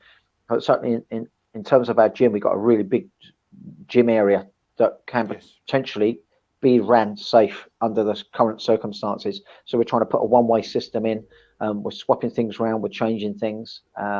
So I'll probably be at work because as soon as we've done our podcast, I'll be going off to do some more work on the gym. Okay. So yeah, it should all be good. I'm going to do a test run, or we might have to do a test run side to make sure that the Wi-Fi is strong enough there. Because I can also do it off my tethering on my phone. That's another possible option. I just want to, if I'm going to promise to do this, I want to make sure that we don't get any issues on the day because we haven't test run it. So if we test run the Wi-Fi there, as long as that's all good, I'm up for doing this. I'm really enjoying doing these, and I think that's a good idea to do that one. Yeah, I think it helps break it all up. We've got a special guest joining us in Richard Shaw, who is obviously Jack Shaw's father, fellow MMA coach from Shaw MMA. So we will work something out because I've quite enjoyed having both you and Brett on tonight and doing the different, having two opinions.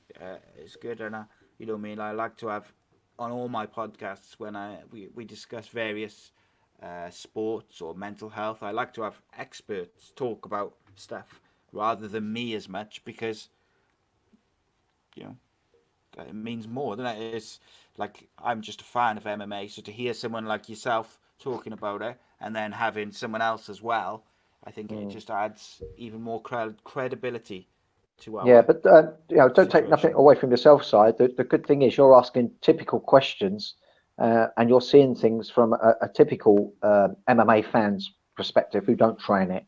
So you come with a really good innocent angle, if you are a virginal angle, which is great because you get to clear up what most people's questions and want to knows of what they're saying. So yeah, I think it creates a perfect balance. Yeah, do you hear that? Virginal. Of course, not in the literal sense. Well, that would be impressive with 3 children. So, just to finish off the show, then we probably won't spend as long as we normally do on these because we've had a current show and we had Brett and stuff. So I want to try and keep it to around 2 hours. So we have UFC 7, and we're part 2 of our look at Jack Shaw's rise to prominence through Cage Warriors. So I think if we go with Jack Shaw first, because it was a very brief fight. Last week we discussed his final amateur fight, which was on the prelims of a Cage Warriors. Forget which one it was. Cage Warriors 73. 76. So this one is Cage Warriors. This one's 76. Yeah. And he fought Frenchman Antoine Crow. And I felt like we discussed last week, Jack's grappling. you could see, even as an amateur, that he was a very, very talented lad. And, you know, I know it was his last amateur fight that we discussed last week. So, you know, he was making that jump to pro. But, you know, doesn't make it any less impressive. The display was exceptional. And I think as exceptional as the amateur fight was in terms of technique and 3 rounds of domination, this was domination in a different way.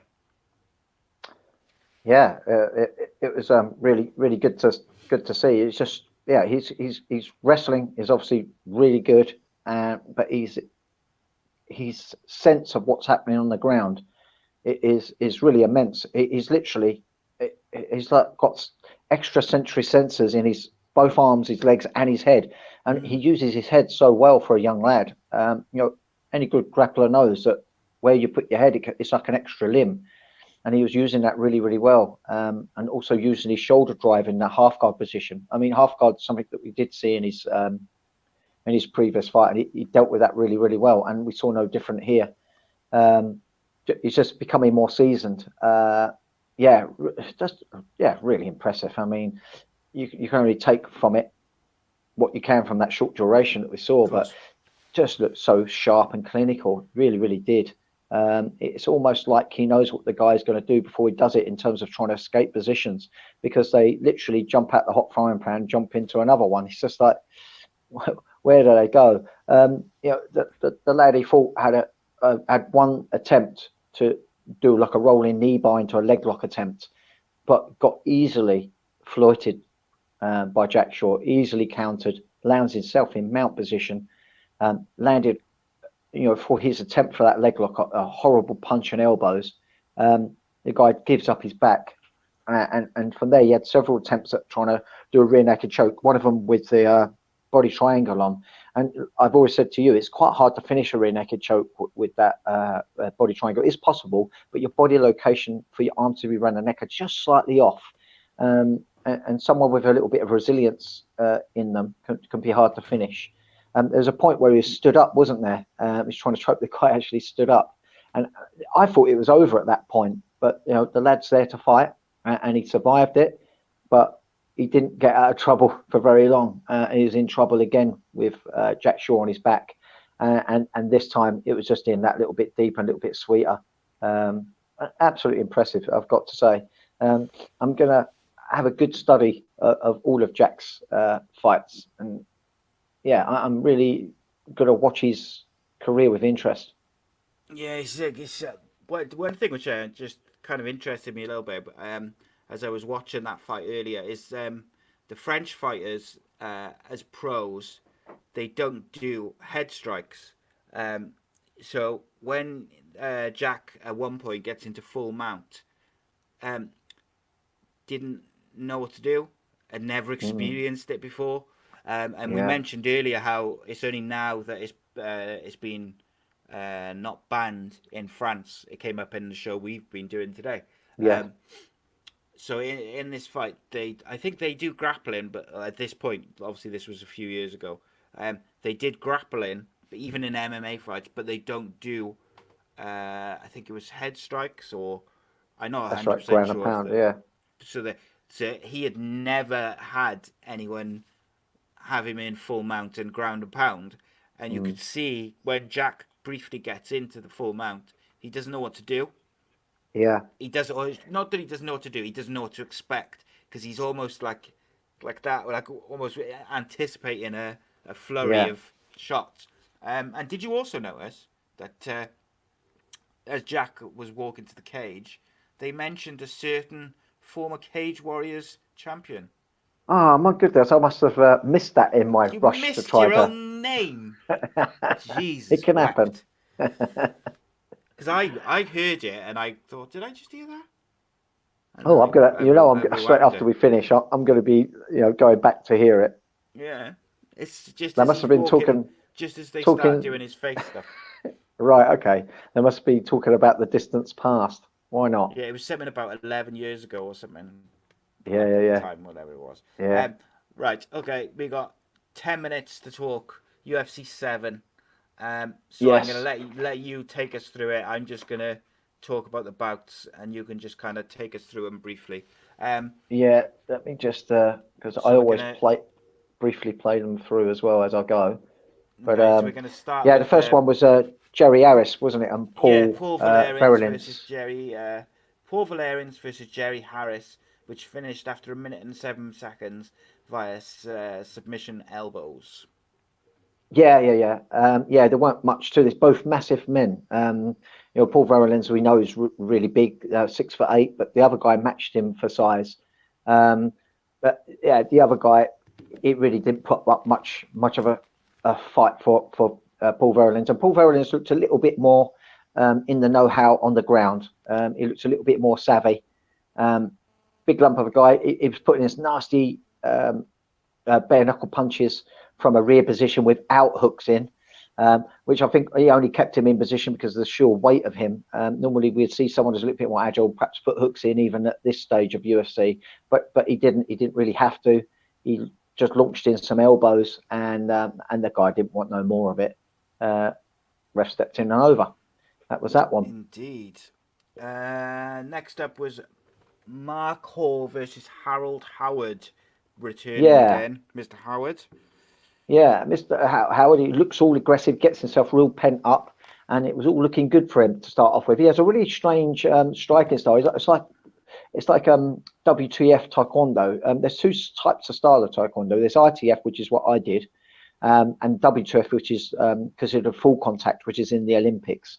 And the main difference, other than the fact that one's classed as semi-contact, but trust me, at black belt it really ain't. It's practical full contact, but it's like continuous. And WTF full contact is mainly kicks, and they wear body shields as well. There's no punches to the head. But he has that style. Those Taekwondo practitioners have their arms down by the side and they bounce on the spot, and that's very much what that Howard does. So it was really quite unusual to see, but still, he's a big man. Wouldn't want to receive a punch or a kick on him. He'd become really aggressive. It was looking promising, and he kind of like gets the guy down just for the fact that he's a bigger guy. He throws him to the floor, but he gets overturned quite easily. Had no real sense of base on top. And when he was underneath, I think once his gas tank began to wane, he was already bleeding at this stage.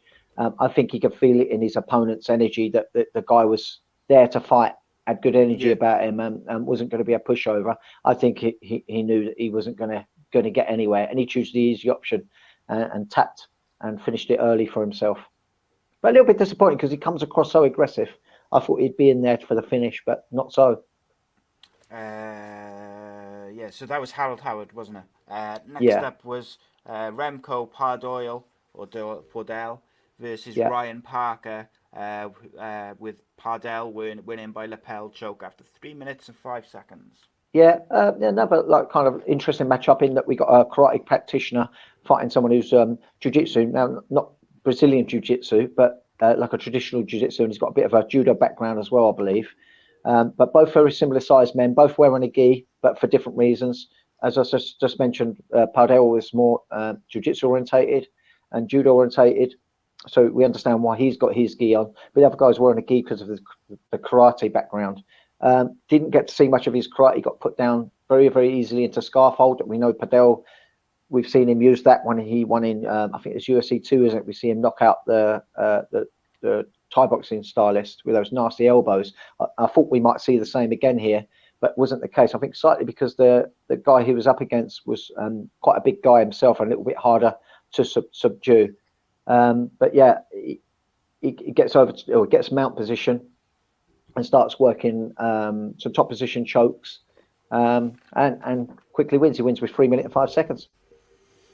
Yes, he does. Then we had the debut of Marco Ruiz Yeah, versus Larry Curitin. I thought this was yeah, a fantastic fight. yeah, it was. Marco Ruiz quickly become one of my favorite fighters back in the day.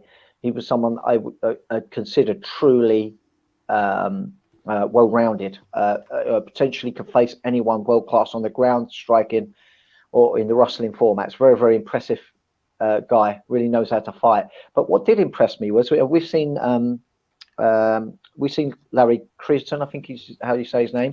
We saw Larry him in the Curitin, yeah. yeah, it's either in the previous or the previous one again to that we see him, and he really didn't. He had some kind of know-how on the ground, but it really wasn't very good at all. But he actually quite impressed me here. You got to remember he's up against Michael Ruiz, whose ground skills are really, really good, really, really legit.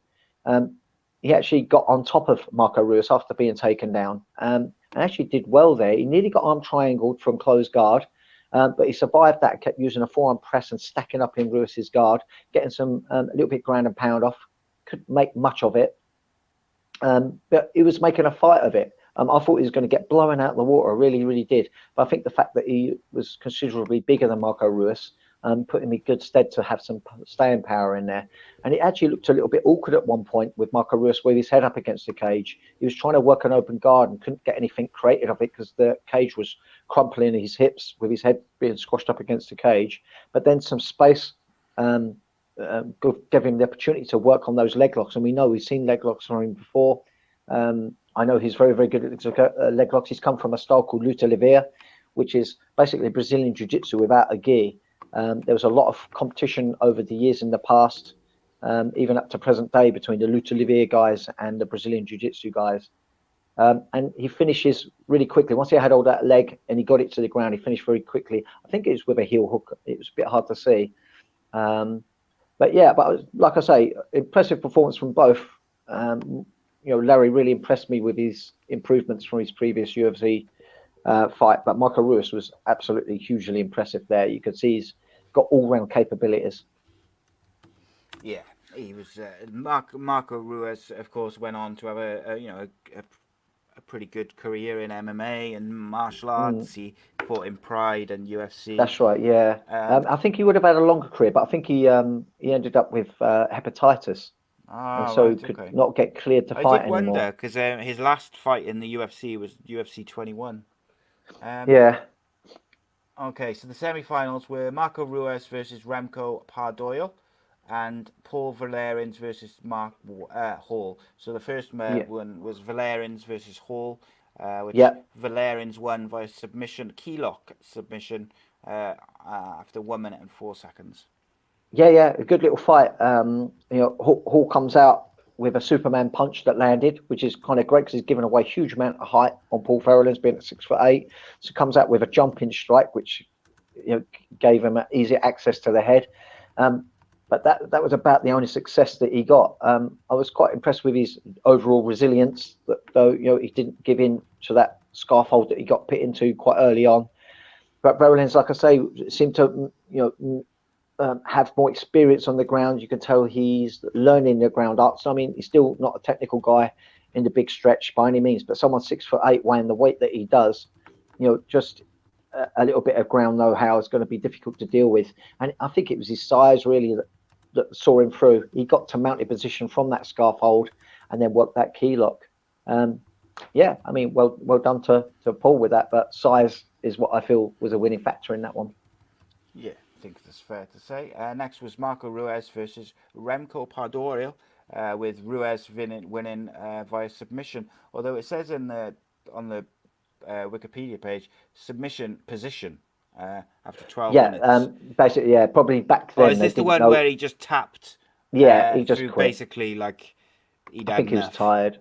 Yeah, he just had. So yeah, submission by position. I think they just didn't know what kind of terminology to use back then. But yeah, it was just a verbal tap. He just wanted out. You don't have to be in a submission to quit. If you're just not feeling right, you can tap at any point, right? And that was the case there. I don't think anything other than the fact that I think he knew from being in there that Marco Ruiz was the real deal, and I think at this point he was getting a little bit tired, and I thought he would rather take the safe way out. Indeed. But yeah, it was actually looking good at one point for him. He had a guillotine hold on for a long time, and being a big man, I thought, well, he could stand a chance of getting this, but he couldn't make anything of that guillotine, unfortunately. No. So just before we go to the final, which is between Marco Ruiz and Paul Valerins, we get our super fight between Ken Shamrock, the champion, versus Oleg Takturov, and I was really looking forward to this. Yes. it was given as a draw because basically, if the at this point in time, if you go to time limit, there was no judges or scores, That's right. so it was ruled as a draw. Taktorov knew that, and from I don't know, maybe the last third of the fight, I think wasn't trying as hard to win the fight, maybe should we say, Yeah, as Shamrock was. Not to say he wasn't trying to win, but yeah, um, yeah. Again, the frustrating thing, I was frustrated with both the fighters on this one. Canshaw, we've seen what he's been like in a closed and open guard. He's very, very cagey. He did this with Hoist Gracie, and it really is bad viewing. yes, So for much of the fight, we saw him push deep in that closed guard, which smothered his work. Okay, got a little headbutts off, but it smothered his striking. Oleg couldn't really do anything in terms of submission because he's pushing so deep into his into his full guard. So he could only hit a little bit back. So it just wasn't much going on. Really quite frustrating. But the bit what frustrated me on terms of Oleg was the fact that he sat to his back. He didn't get wrestled to the ground. And I think once he knew how the fight was going, I would have thought he would at least try and make a play for the top position. But who knows? Maybe he's got his knees strapped up. He might have dodgy knees. I know what that's all about. I have them. It makes you really cautious when someone has hold of you, and sometimes you choose to go down rather than get taken down. So that may be the case for him. I don't know, but it looked like a little bit of a get out, and it made the fight very, very negative to see. I think had there been a decision, and they know the top position scores, you may have seen him try to be a yes, top game player. But I would have really liked to have seen what would have happened if Oleg was on top, because I think Oleg would have gone for the finishes more than Ken, and would have gone for the ground and pound more than Ken. It would have opened up the game and been much more visible spectacle. But yeah, we didn't get that. I think they stood him up, didn't they? This is they when the did ref stand him up. Yeah. would stand you up, but it very quickly Went went straight back back to the down to the crowd. They went same back to the place. same again. The crowd were even booing. The crowd were even becoming a little bit educated here, and they wanted to see more of a Bit of performance. urgency, wasn't it? And a bit of Yeah. I think just UFC come on with such a big bang, and it was all about knockouts and cuts. And suddenly now this is your first inkling of it going to a sporting way where they didn't know how to play the sport just yet, but they knew how to play it safe. And safe is how they played it to get that draw. It's like they was happy to get a draw almost at this point. I Yeah. you So could you yeah, could it went. see It from went. these last couple of events that we've talked, you could see why they brought in the judges and Yeah. You had to. took out the draw from it to a certain degree. Yeah. Yeah. You had to. But it went the distance to the 30 minute, and they had an overtime. In overtime, we saw a little bit of striking, um, Yeah, but Shamrock not upped it a much. bit, didn't he, with his striking Yeah, in the overtime, but not yeah, not didn't go massively so. chasing, did he? And Yeah, and by this time they both got themselves really tired, and really tired doing nothing, which is, yeah, But yeah, no, I didn't enjoy watching it overall. It had the no, potential to be so much better than it was, but it was what it was. They went through the overtime, and yeah, it was a draw as it was back then. especially because I watched this after I watched UFC 249, Oh which I right, well, think what a made come it. down. I think it made it more painful in about every single way. Whereas I've been Yeah, enjoying these recently, but when you put it up against the quality, the technique, the excitement of the current stuff, um, yeah, it is a bit. It's harder, shall we say? yeah, Okay, yeah. to finish the show, talk me through the final between Marco Ruiz and Paul Valerins, with the winner going to the ultimate, which we're going to discuss next Wednesday. Yeah. Okay. So yeah, they come out feeling each other out with a little bit of range with striking. A little bit of striking happened, nothing too consequential. They both sort of agree to clinch up, if you will. Verolins, being the bigger man, pushes Marco Ruiz against the fence, but has two overwraps, and Marco Ruiz has the under pummel with a finger grasp, which would put Marco Ruiz in a advantageous position regards their body lock, but a positional perspective is to the advantage of Verolin's. But they're both kind of cancelling each other out with their advantageous positions. They couldn't get anything off. Verolin was trying to do some rabbit punches, but as we know, that can't be overly successful. Marco Ruiz knew this. He breaks free. They're feeling each other out with the striking. It must have been a little bit awkward for Marco Ruiz, given the height and reach advantage in favour of Paul Verolin's and just the overall size and weight. And Verolin's got some successes here. And it actually looked like Marco Ruiz was, I've had lactic acid, was feeling it a little bit here. Paul Verolin's is a massive, massive man. So, maybe it was tiring him quicker than perhaps we'd realise unless we was to do the same. But then a leg kick lands and you see a reaction in Paul Verolin's. And I think that was the start of the end for Paul Verolin's. And Marco Ruiz, I think he has a lot of fighting background in his country, which is not on his record. And he knows that when someone's hurt, he knows to keep aiming there. There was only really one sticky point that Marco Ruiz really had, and he got picked up with a guillotine.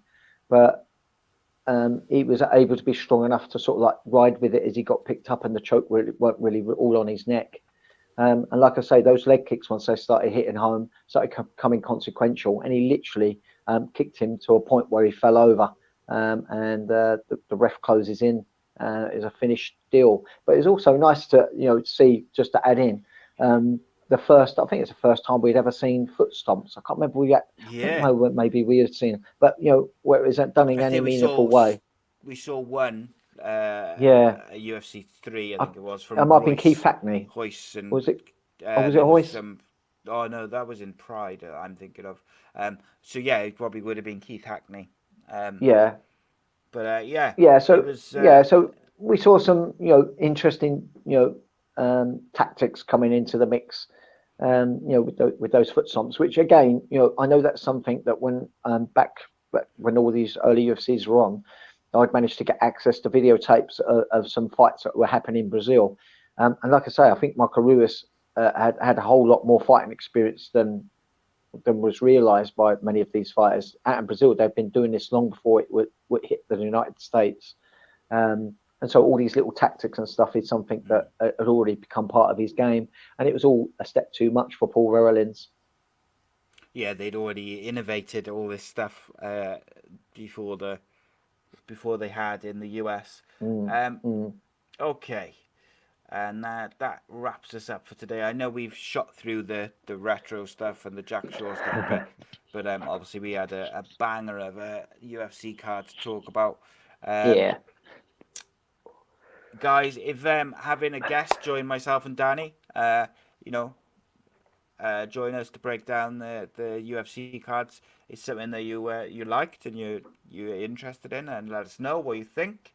Let us know how you think Brett did. But I thought he was very, very good, and I thought he was very interesting and made some good points, and I like it. I like the dynamic of myself and you, plus having then someone else give a different point of view.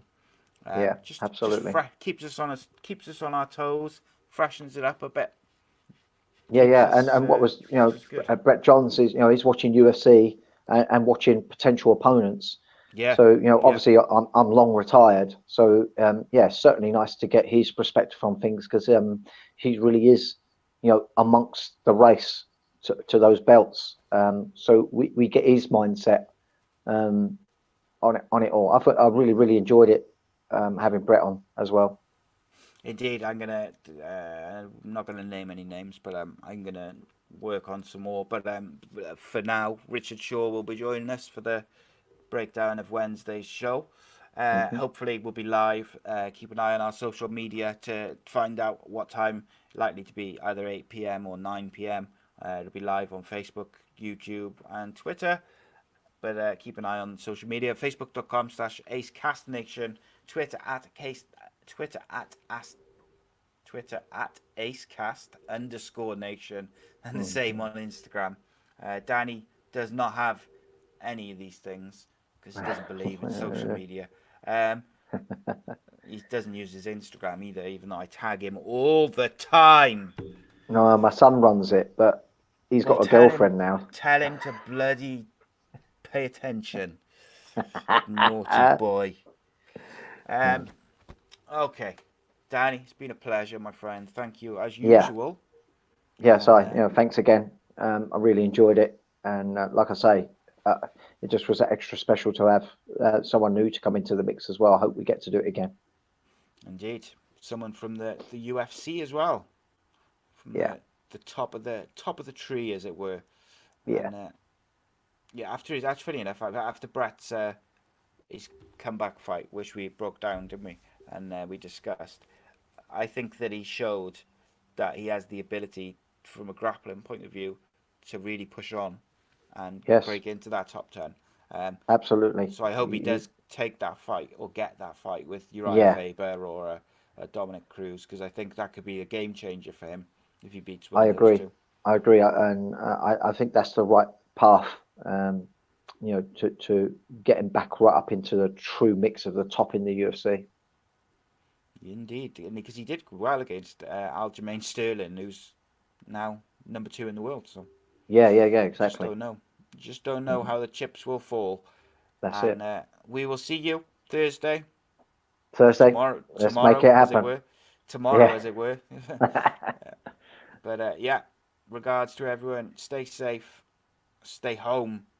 Even though Boris has probably sent out mixed signals since we've been doing this. Keep your family safe. Keep everyone safe. And we'll see you for the next episode. Take care. Defending champion, welcome, Danny Batten!